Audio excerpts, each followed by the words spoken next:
এই বয়স্ক মহিলা, তুমি আমার ঘরের ভেতর কি করছো? মুখ সামলে কথা বলবি। একদম। আমি তোর চেয়ে বয়সে বড়, আমাকে সম্মান দিয়ে কথা বলবি। সম্মান কি বাজারে কিনতে পাওয়া যায় নাকি যে বললেই দিয়ে দেব? আর তুমি আমার ঘরে কেন সেটা আগে বলো। এটা এখন শুধু তোর ঘর না, এখানে আমার ভাই আর তোর বোনের বিয়ের অনেক জিনিসপত্র রাখা আছে, আমি সেগুলোই দেখতে এসেছি। সিধু দরজার কাছে এসে সীমার পথ আটকে দাঁড়ায়। সীমা বের হতে গেলে সিধুর বুকের সাথে হালকা ধাক্কা খায়। সীমা একটু পিছিয়ে যায়, কিন্তু সিধু এক পা এগিয়ে এসে সীমাকে দেওয়ালের সাথে আটকে ফেলে সীমার বুক ধকধক করে ওঠে। সে সিধুর চোখের দিকে অবাক হয়ে তাকিয়ে থাকে। সিধুর চোখ একটা অদ্ভুত নেশা কাজ করছে, যা সীমাকে বারবার দুর্বল করে দেয়। তা বয়স্কা মহিলা, তুমি কি শুধু শপিং দেখতে এসেছিলে নাকি আমাকে দেখতে এসেছিলে? তুই নিজেকে কি হিরো আলম ভাবিস নাকি যে তোকে দেখতে আসবো? সর আমার সামনে থেকে। আমি হিরো আলম হতে যাব কেন? আমি তো সিধু, আর তুমি হলে আমার সেই রাগী ডাইনি বুড়ি বউ। তুই আমাকে আবার বুড়ি বললি? তো সাহস তো কম না। আমি তোর বোনের ননদ হই, সম্পর্কে তোর চেয়ে অনেক বড়। সম্পর্কে বড় আর বয়সে বড় হলেই সব হয়ে যায় না, মাঝে মাঝে ছোট স্বামীর কাছেও হার মানতে হয়। সিধু সীমার কানের কাছে মুখ নিয়ে ফিসফিস করে কথাগুলো বলে সীমার সারা শরীরে একটা শিহরণ বয়ে যায়। সে সিধুকে ধাক্কা দিয়ে সরিয়ে দেওয়ার চেষ্টা করে, কিন্তু সিধু তাকে শক্ত করে আটকে রাখে। ঠিক সেই মুহূর্তে ঘরের বাইরে কারো পায়ের শব্দ শোনা যায়। সিধু, তুই কি ঘরে আছিস? সর্বনাশ, তোর বোন আসছে। তুই আমাকে ছাড় বলছি। কেউ দেখে ফেললে মান সম্মান আর থাকবে না। মান সম্মান তো তখনই যাবে যখন সবাই জানবে যে এই বয়স্কা মহিলা আসলে কতটা ভীতু। সিধু সীমাকে ছেড়ে দেয়। সীমা তাড়াতাড়ি নিজেকে গুছিয়ে নিয়ে একটু দূরে গিয়ে দাঁড়ায়। এমন একটা ভাব করে যেন সে শাড়ির প্যাকেট দেখছে। রূপা ঘরের ভেতরে ঢোকে, তার পেছনে কামালও আসে। কিরে, তোরা দুজন আবার ঝগড়া শুরু করেছিস? তোদের নিয়ে আর পারা গেল না। আরে ছাড় তো, ওরা তো সারাদিন এভাবেই ইঁদুর বিড়াল খেলা করে। সীমা, তুই ওকে এত জ্বালাস কেন? ও তো তোর ছোট। আমি ওকে জ্বালাই নাকি ও আমাকে জ্বালায়? ভাইয়া, তুমি তো ওর আসল রূপ জানো না। ও একটা আস্ত শয়তান। আমি শয়তান আর তুমি তো একটা পেতনি, সারাদিন শুধু আমার পিছে পিছে ঘুরঘুর করো। চুপ করবি তোরা, একটু শান্তি দে। আমাদের আর কয়দিন পর আমাদের বিয়ে, আর তোরা দুজন সারাদিন এমন বাচ্চাদের মতো করছিস। সত্যি, তোরা দুজন যদি এমন করিস তাহলে তো আমাদের বিয়ের আনন্দটাই মাটি হয়ে যাবে। ঠিক আছে ভাইয়া, আমি আর এই ফাজিল ছেলের সাথে কোনো কথাই বলবো না। আমি চললাম এখান থেকে। সীমা গদগদ করে হেঁটে ঘর থেকে বেরিয়ে যায়। যাওয়ার সময় আর চোখে সিধুর দিকে একবার তাকিয়ে যায়। সিধুও মুচকি হাসে, যা রূপা আর কামালের নজর এড়িয়ে যায়। ছেলেটা যে কবে বড় হবে কে জানে। আচ্ছা কামাল, চলো আমরা ড্রয়িং রুমে যাই, মা ডাকছিল। হ্যাঁ চলো। আর সিধু, তুই একটু রেডি হয়ে নে, আমরা সবাই মিলে কমিউনিটি সেন্টার দেখতে যাব। ঠিক আছে ভাইয়া, তোমরা যাও, আমি আসছি। রূপা আর কামাল চলে যাওয়ার পর সিধু নিজের বিছানায় শুয়ে পড়ে। তার মুখে একটা তৃপ্তির হাসি, সে যেন সীমার বাইরে গিয়ে তার জন্য অপেক্ষা করছে। সিধু ফোন হাতে নিয়ে একটা মেসেজ টাইপ করে তারপর উঠে রেডি হতে শুরু করে। ড্রয়িং রুমে তখন দুই পরিবারের সবাই উপস্থিত, বিয়ের আয়োজন নিয়ে তুমুল আলোচনা করছে। আমি তো বলি এত খরচের কোনো দরকার নেই, সিমসাম ভাবে বিয়েটা হয়ে গেলেই তো হয়। আরে ভাই সাহেব, কি যে বলেন, আমার একমাত্র ছেলের বিয়ে আর আমি খরচ করবো না? তা কি করে হয়? পুরো ঢাকা শহর দেখবে জালাল সাহেবের ছেলের বিয়ে কেমন হয়। আপনারা দুজন আবার শুরু করলেন তো? বিআই সাহেব, আপনি ওর কথায় কান দেবেন না। ও সব সময় এমন হিসাব করে চলে। ঠিকই তো বলেছেন ভাবি, বিয়ে তো জীবনে একবারই হয়, তাই না? একটু আনন্দ ফুর্তি তো করতেই হবে। মর্জিনা একটা বড় ট্রেতে করে সবার জন্য শরবত নিয়ে আসে। সে এদিক ওদিক তাকিয়ে দেখে সে বাড়ির সবাই খুব ব্যস্ত। মর্জিনা শরবতের গ্লাসগুলো টেবিলের উপর রাখে। খালু যান, শরবত খান, গলা শুকাইয়া গেছে মনে হয়। এত চিল্লাচিল্লি করলে তো শরীর খারাপ করব। তুই আবার এর মধ্যে কথা বলতে আসলি কেন? যা গিয়ে অন্য কাজ কর। আমি তো আপনি গো ভালো লাগাই কইলাম। আচ্ছা আমি গেলাম। মর্জিনা মুখ বাঁকিয়ে চলে যায়। ঠিক তখন সাজিদ আর মিলা ড্রয়িং রুমে ঢোকে। তারা দুজনেই সিধু আর সীমার খুব কাছের বন্ধু। আঙ্কেল আন্টি কেমন আছেন? সবাই বিয়ের প্রস্তুতি কেমন চলছে? হ্যাঁ আন্টি, আমরাও চলে এলাম আপনাদের সাহায্য করতে। আসো বাবা আসো, ভালোই করেছো। তোমরা এলে সিধু আর সীমার একটু সুবিধা হবে। ওরা তো সারাদিন শুধু ঝগড়াই করে। সে কি আন্টি, সীমা আর সিধু এখনো ঝগড়া করছে? ওদের তো এখন এক হয়ে কাজ করার কথা। আর বলো না মা, ওরা দুজনে এক হলে তো এই বাড়ির কুরুক্ষেত্র হয়ে যাবে। এমন সময় সিধু রেডি হয়ে নিচে নেমে আসে। তার পরনে একটা কালো টি শার্ট আর জিন্স, তাকে খুব সুন্দর লাগছে। সীমার চোখ সিধুর ওপর গিয়ে পড়ে, কিন্তু সে তাড়াতাড়ি চোখ সরিয়ে নেয়। কিরে সাজিদ, কখন এলি? তুই তো বলেছিলি বিকেলে আসবি। আর বলিস না, বাড়িতে বসে বোর হচ্ছিলাম, তাই ভাবলাম তোদের এখানেই চলে আসি। সীমা, ওই কোনায় চুপ করে বসে আছিস কেন? তোর না অনেক কাজ করার কথা ছিল? আমি তো কাজ করতেই চেয়েছিলাম, কিন্তু এই ফাজিল ছেলেটা আমাকে কোনো কাজই করতে দেয় না। আমি আবার কি করলাম? তুমি নিজেই তো কাজ ফাঁকি দেওয়ার তাল খোঁজো। আমি কাজ ফাঁকি দেই? তুই তো সারা দিন শুধু ঘুমাস আর আমাকে হুকুম করিস। আবার শুরু করলি তোরা? এই সাজিদ, তুই ওকে নিয়ে বাইরে যা তো, আমার মাথা ধরে গেল। চলো সিধু, আমরা একটু বাইরে থেকে ঘুরে আসি। এখানে থাকলে তোর বকা শুনতে হবে। চলো যাই, এই বাড়িতে তো আর শান্তি নেই। সিধু আর সাজিদ বাইরে যাওয়ার জন্য পা বাড়ায়। মিলা সীমার হাত ধরে তাকে টেনে অন্য ঘরে নিয়ে যায়। কি রে, তোর কি মাথা খারাপ হয়ে গেছে? সবার সামনে এভাবে ঝগড়া করিস কেন? একটু সাবধানে তো থাকতে পারিস। তুই তো জানিস ও আমাকে কত রাগিয়ে দেয়। আমি কি করব? আমার তো ইচ্ছে করে ওকে খুন করে ফেলি। খুন করে ফেলবি? তোকে তো আমি খুব ভালো করেই চিনি। মুখে বলিস এক আর মনে আর এক। তুই বেশি বকিস না তো, চল, এখন অনেক কাজ বাকি আছে। এদিকে সিধু আর সাজিদ বাড়ির সামনের বাগানে হাঁটছে। সাজিদ সিধুর দিকে তাকিয়ে হাসে। তুই কিন্তু বেশি বাড়াবাড়ি করছিস সিধু, একদিন সবার সামনে ধরা পড়ে যাবি। ধরা পড়লে পড়বো, ভয় পাই নাকি? আমি তো আমার বউয়ের সাথেই তো থাকি, অন্য কারো বউয়ের সাথে তো আর থাকি না। কিন্তু তুই তো জানিস পরিস্থিতি কেমন। দুই পরিবার জানলে কি লঙ্কা কাণ্ড হবে, সেটা ভেবে দেখেছিস? আরে সব সামলে নেব, তুই শুধু দেখ আমি কিভাবে গেম খেলি। আমার বয়স্ক বউটাকে নিয়ে একটু মজা করছি আর কি। তোর বউ শুনলে কিন্তু তোকে আস্ত রাখবে না, সারাদিন শুধু বয়স্কা বয়স্কা করিস। ওর রাগটাই তো আমার সবচেয়ে বেশি ভালো লাগে। যখন রেগে যায় তখন ওকে একদম লাল টমেটোর মতো মনে হয়, ইচ্ছে করে একটা কামড় বসিয়ে দেই। সাজিদ জোরে হেসে ওঠে। ঠিক তখন সেখানে রাজু আসে, কামালের চাচাতো ভাই। রাজু সব সময় সবার উপর নজর রাখে, তার স্বভাব হলো তিলকে তাল করা। কি রে, তোরা এখানে দুজনে কি নিয়ে হাসাহাসি করছিস? আমাকে একটু বল। আরে রাজু ভাই কেমন আছেন? না মানে এমনি একটা জোকস বলছিলাম, তাই হাসছিলাম। জোকস? তোরা তো আজকাল অনেক কিছুই করিস যা আমরা জানতে পারি না। কি যে বলেন রাজু ভাই, আমরা আবার কি করলাম? কিন্তু আমি তো সব লক্ষ্য করছি। এই সিধু, তুই সীমার সাথে এত লাগালাগি করিস কেন বলতো? তোর মনে কি অন্য কোনো মতলব আছে? আমার আবার কি মতলব থাকবে রাজু ভাই? ও তো আমার আপুর ননদ, মানে আমারও বোনের মতো। বোনের মতো নাকি অন্য কিছু? আমি সব বুঝি।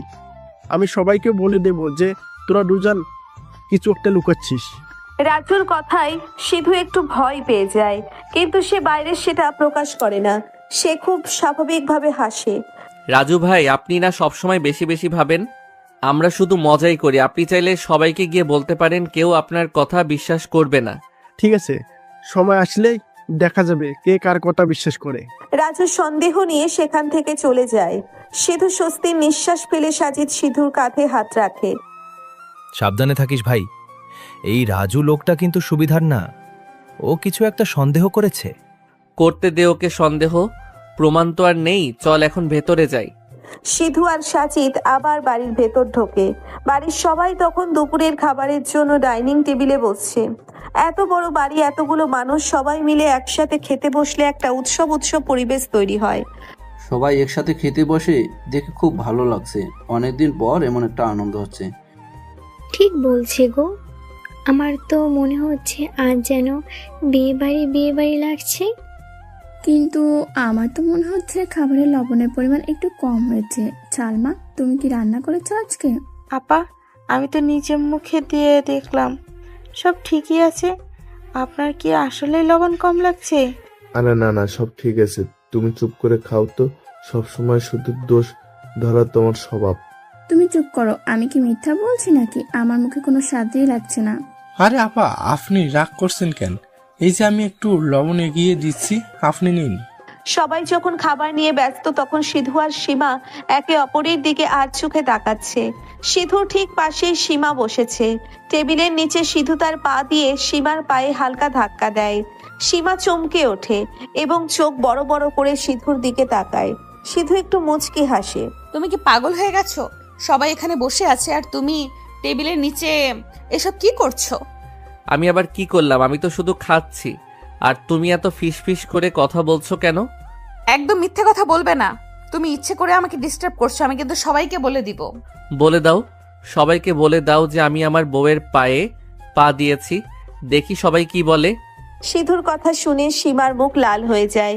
সে রেগে গিয়ে সিধুর পায়ে একটা জোরে লাথি মারে। সিধু ব্যথায় কোকিয়ে ওঠে কিন্তু শব্দ করে না। সে কোনো মতে হাসি চেপে রেখে খাবার খেতে থাকে। কিরে সিধু, তুই হঠাৎ করে এমন করে উঠলি কেন? গলায় খাবার আটকে গেছে নাকি? না আপু, মানে একটা মশা খুব কামড়াচ্ছিল তো তাই। মশা? দিনে দুপুরে আবার মশা কোথা থেকে আসলো? ও তো একটা আস্ত গাধা। ওর কাছে মশা কেন, হাতিও আসতে পারে। তুমি আমাকে গাধা বললে, আমি গাধা হলে তুমি তো গাধার বয়স্কা খালার মতো। এই তোরা আবার শুরু করলি? খাবার টেবিলেও তোরা একটু শান্তিতে খেতে দিবি না? সীমা তুই চুপ কর তো। বড়দের সামনে এমন ঝগড়া করতে তোর লজ্জা করে না? মা, তুমি শুধু আমাকেই কেন বকছো? ও তো আগে শুরু করলো। আরে থাক থাক, বাচ্চা মানুষ ওরা, একটু খুনসুটি করতে দাও। খাবার পর্ব শেষ হওয়ার পর সবাই ড্রয়িং রুমে বসে চা খাচ্ছে। এমন সময় তানিয়া আসে। তানিয়া রূপার খুব কাছের বান্ধবী। সে প্রায়শই এই বাড়িতে আসে। আর সিধুর প্রতি তার একটা দুর্বলতা আছে। এটা সীমা খুব ভালো করেই জানে। হাই এভরিওয়ান, কেমন আছো সবাই? আরে তানিয়া, তুই এসেছিস। আয় বস, চা খাবি নাকি? হ্যাঁ খাবো তো, কিন্তু তার আগে বলো সিধু কোথায়? ওকে তো দেখছি না। তানিয়ার কথা শুনে সীমার মেজাজ খারাপ হয়ে যায়। সে সোফা থেকে উঠে দাঁড়ায়। তোমার কি সিধুকে ছাড়া আর কোনো কাজ নেই? এখানে তো আরো অনেক মানুষ আছে। আরে সীমা, তুমি রেগে যাচ্ছ কেন? আমি তো জাস্ট এমনি জিজ্ঞেস করলাম। এই তো আমি চলে এসেছি। তানিয়া আপু, কেমন আছো তুমি? সিধু, তোকে তো আমি বারবার বলছি আমাকে আপু ডাকবি না, শুধু তানিয়া বলবি। তুই তো আমার ফ্রেন্ডের ভাই, তাই না? আচ্ছা ঠিক আছে তানিয়া, তুমি বসো, আমি তোমার জন্য চা নিয়ে আসছি। সিধু চা আনতে গেলে তানিয়া তার দিকে মুগ্ধ হয়ে তাকিয়ে থাকে আর সীমা ডাকে ফুঁসতে থাকে। সে মনে মনে ঠিক করে আজ সিধুকে একটা উচিত শিক্ষা দেবে। তানিয়া, তোমার তো আবার সামনে পরীক্ষা না? তুমি এত ঘুরোঘুরি করলে পড়াশোনা করবে কখন? আরে আমার পড়াশোনা ঠিকই হয়ে যাবে, তুমি এত চিন্তা করো না। সিধু চা নিয়ে আসে এবং তানিয়ার হাতে দেয়। তানিয়া সিধুর হাত ছুঁয়ে চায়ের কাপটা নেয়, যা দেখে সীমার চোখ দিয়ে যেন আগুন বের হতে থাকে। নাও চা খাও, আশা করি তোমার ভালো লাগবে। তুই বানালে তো ভালো লাগবেই। সিধু, তোর হাতে তো জাদু আছে। হ্যাঁ, জাদু তো আছেই, শুধু চাই বানাতে পারে, আর কোনো কাজ তো পারে না। তুমি আবার আমাকে খোটা দিচ্ছ কেন? আমি কি তোমাকে কিছু বলেছি? তুই আমাকে বলবি কেন? তোর তো এখন নতুন জীবনসঙ্গী জুটেছে, তুই তার সাথেই কথা বল। সীমা রেগে ঘর থেকে বেরিয়ে যায়। সিধু বুঝতে পারে যে সীমা খুব জেলাস ফিল করছে। এটা দেখে তার বেশ মজাই লাগে। সে তানিয়ার সাথে গল্প করতে থাকে, কিন্তু তার মন পড়ে থাকে সীমার কাছে। সিধু, তুই কিন্তু কাজটা ভালো করলি না। সীমা খুব রেগে গেছে। আরে রাগলে ওকে আরো সুন্দর লাগে। তুই দেখিস আমি কিভাবে ওর রাগ ভাঙাই। সাবধানে থাকিস, তানিয়া চক্করে পড়ে আবার আসল জিনিসটা হারিয়ে ফেলিস। তুই কোনো চিন্তা করিস না গোলা, আমার আসল জিনিস একদম আমার হাতের মুঠোয় আছে। বিকেল গড়িয়ে সন্ধ্যা হয়। বাড়িতে মেহমানদের ভিড় বাড়তে থাকে। রূপা আর কামালের গায়ে হলুদের প্রস্তুতি চলছে। পুরো বাড়ি আলো দিয়ে সাজানো হয়েছে। সবাই খুব আনন্দে আছে। শুধু সীমার মন খারাপ। সে নিজের ঘরে একা বসে আছে। এমন সময় সিধু চুপচাপ সীমার ঘরে ঢোকে। তুই এখানে কি করতে এসেছিস? যা, তোর ওই তানিশার কাছে যা। তানিয়ার কাছে যাব কেন? তানিয়া তো আর আমার বউ না, বউ তো তুমি। খবরদার, আমাকে বউ বলবি না। তুই তো সবার সামনে আমাকে অপমান করিস আর আড়ালে বউ বউ করিস। আরে বাবা, আমি তো একটু মজা করছিলাম, তুমি এত রাগ করছো কেন? আমি তোর বয়সে বড়, আমাকে সম্মান করতে শেখ। আর আমার ঘরে তুই এই সময় কি করছিস? কেউ দেখলে কি ভাববে? ভাবুক না, যা খুশি। আমি কি কাউকে ভয় পাই নাকি? সিধু সীমার খুব কাছে চলে আসে। সীমা পিছিয়ে যেতে চায়, কিন্তু সিধু তাকে 2 হাত দিয়ে জড়িয়ে ধরে। সীমার সব রাগ যেন নিমেষেই পানি হয়ে যায়। সে সিধুর বুকের মাথা রেখে, তুমি যখন এমন জেলাস ফিল করো তখন তোমাকে আরো বেশি ভালোবাসতে ইচ্ছে করে। তুই একটা পাগল, তোর জন্য একদিন আমি মরে যাব। আমি মরে গেলে তুমি কি করবে? তুমি তো তখন বিধবা হয়ে যাবে, বয়স্কা বিধবা। তুই আবার আমাকে বয়স্ক বললি? আমি তোকে আজ খুন করে ফেলবো। সিধুর স্পর্শে সীমা চোখ বন্ধ করে ফেলে। ঠিক সেই সময় দরজায় আবার কারো পায়ের শব্দ শোনা যায়, আর একটা পরিচিত কণ্ঠস্বর ভেসে আসে। সর্বনাশ, কেউ আসছে, তাড়াতাড়ি আমাকে ছাড়। আরে এত ভয় পাচ্ছ কেন? আমি তো দেখছি। সিধু সীমাকে ছেড়ে একটু দূরে সরে দাঁড়ায়। সীমা দ্রুত নিজের শাড়ি ঠিক করে নেয় আর চোখে মুখে রাগের ভান করে। ঠিক তখনই রাজু ঘরের ভেতর উকি দেয়। তার চোখ মুখে চরম সন্দেহ। সে তীক্ষ্ণ দৃষ্টিতে দুজনের দিকে তাকায়। কিরে, তোরা এখানে দরজা বন্ধ করে কি করছিলি? আর তোদের মুখ এমন লাল হয়ে আছে কেন? লাল হবে না তো কি হবে? ও আমার দামি হেডফোনটা লুকিয়ে রেখেছে, আর এখন বলছে সে নাকি জানে না। আমি তোর হেডফোন নিতে যাব কেন? আমার কি খেয়ে দিয়ে কাজ নেই? তুই নিজেই কোথায় ফেলে রেখেছিস আর এখন আমার দোষ দিচ্ছিস? ফাজল ছেলে একটা। তোদের দুজনের এই ইঁদুর বিড়াল খেলা আমার একদম ভালো লাগে না। নিচে গায়ে হলুদের অনুষ্ঠান শুরু হতে যাচ্ছে, আর তোরা এখানে হেডফোন নিয়ে ঝগড়া করছিস। চল নিচে চল, সবাই খুঁজছে তোদের। রাজু সন্দিহান চোখে দুজনের দিকে তাকায়, কিন্তু ঘরের ভেতর এমন কিছু দেখতে পায় না যা নিয়ে সে আরো জেরা করতে পারে। রাজু চলে গেল। সীমা একটা লম্বা শ্বাস ফেলে সিধুর দিকে রাগি চোখে তাকায়। সিধু মুচকি হেসে চোখের ইশারায় সীমাকে নিচে যেতে বলে। সীমা গটগট করে হেঁটে নিচে নেমে যায়। ড্রয়িং রুমে তখন এলাহি কাণ্ড চলছে। পুরো বাড়ি গাঁদা ফুল আর লাল নীল আলো দিয়ে সাজানো হয়েছে। আত্মীয় স্বজনে বাড়ি গম গম করছে। ও সালমা, তুমি এই গাঁদা ফুলগুলো কোথা থেকে আনলে? এগুলো তো কোনো গন্ধই নেই। আমার তো মনে হচ্ছে একদম বাসি ফুল গুছিয়ে দিয়েছে। কি যে বলেন আপা, জালাল ভাই নিজে গিয়ে বাজার থেকে সবচেয়ে তাজা ফুলগুলো নিয়ে এসেছেন। আপনি একটু ভালো করে শুকে দেখুন। আর তুমি এত খুঁতখুত করো কেন? ফুল দিয়ে কি কেউ ভাত খাবে নাকি? ফুল তো শুধু সাজানোর জন্য, দেখতে সুন্দর লাগছে, এটাই তো আসল কথা। তুমি চুপ করো, তুমি তো কোনো কিছুরই ভালো মন্দ বোঝো না। সবসময় শুধু অন্যের কথায় সায় দেওয়াই তোমার কাজ। ফুপা ফুপু ধমক খেয়ে চুপ করে যান। ঠিক তখন মর্জিনা এক গাদা পান আর জর্দার কৌটা নিয়ে আসে। সে ফুপুকে একটা পান এগিয়ে দেয়। ফুপু আম্মা, এই নেন পান খান। আপনি তো আবার পান না খাইলে মেজাজ গরম হইয়া যায়। তুই আমাকে পান খেতে বলছিস নাকি খোটা দিচ্ছিস? কাজের মেয়ে কাজের মতো থাকবি, এত কথা বলিস কেন? আমি তো আপনার খেদমত করার লাইগাই আনছিলাম। আচ্ছা, আমি গেলাম, গিয়া অন্য কাম করি।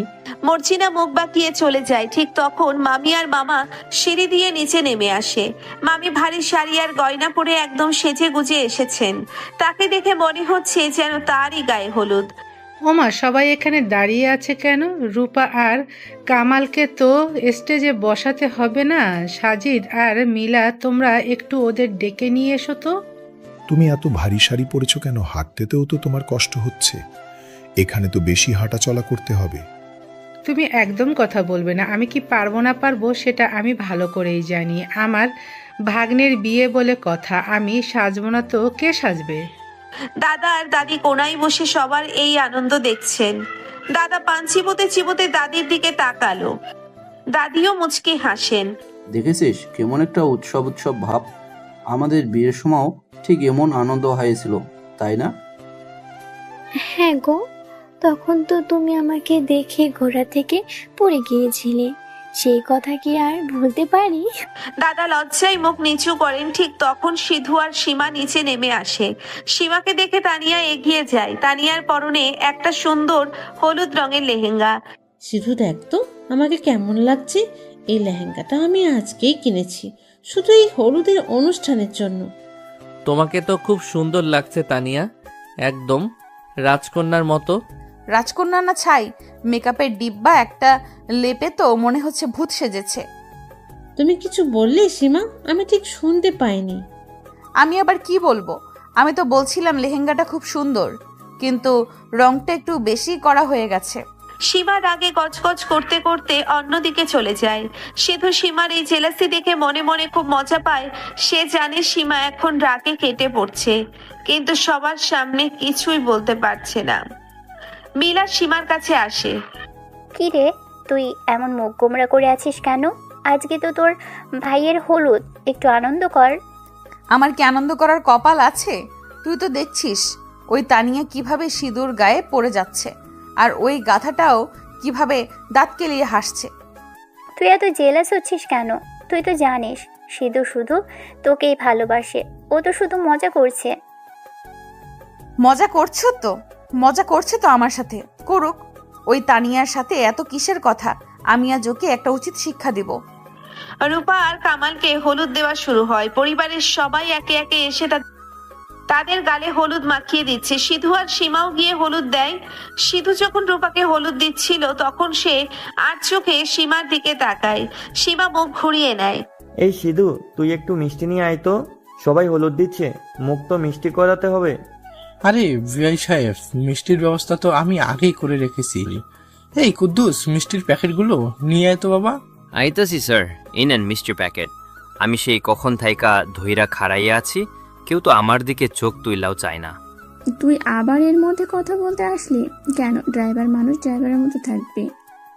কুদ্দুস মাথা নিচু করে মিষ্টির প্যাকেটগুলো টেবিলে রেখে দেয়। সবাই মিষ্টি খাওয়া শুরু করে। সিধু একটা মিষ্টি নিয়ে সীমার কাছে যায়। এই নাও, একটা মিষ্টি খাও। মুখটা একদম তেতো করে রেখেছো। একটু মিষ্টি খেলে যদি স্বভাবটা মিষ্টি হয়। আমি তোর হাত থেকে কিছু খাবো না, তুই ওই তানিয়াকে গিয়ে খাওয়া। সে তো তোর মিষ্টি কথার জন্য পাগল হয়ে আছে। তানিয়াকে তো খাওয়াবো, কিন্তু আগে তো বাড়ির সিনিয়র কাউকে খাওয়াতে হয়, তাই না? তুমি তো আবার সম্পর্কে অনেক বড়। তুই আবার আমাকে বয়সের খোঁটা দিচ্ছিস। আমি কিন্তু সত্যি সত্যি তোর মাথা ফাটিয়ে দিব। মাথা ফাটালে তো তোমারই ক্ষতি। কে তোমাকে এমন সুন্দর করে সাজিয়ে গুজিয়ে রাখবে? সিধু জোর করে একটা মিষ্টি সীমার মুখে পুরে দেয়। সীমা মিষ্টিটা চিবোতে চিবোতে রাগি চোখে সিধুর দিকে তাকিয়ে থাকে। সিধু চোখ টিপ মেরে সেখান থেকে সরে যায়। ঠিক তখন সেখানে সাজিদ আসে। আরে ভাই, তুই বুঝবি না, এই রাগের ভেতরেই তো আসল ভালোবাসা লুকিয়ে আছে। ও যতই রাগ করুক, আমি জানি ও আমাকে ছাড়া এক মুহূর্তও থাকতে পারবে না। সে তো বুঝলাম, কিন্তু তানিয়াকে নিয়ে তুই যে নাটকটা করছিস সেটা কিন্তু সীমার একদম সহ্য হচ্ছে না। তুই একটু বেশি বাড়াবাড়ি করে ফেলছিস। বাড়াবাড়ি না করলে তো ওর মনের আসল ফিলিংসটা বাইরে আসবে না।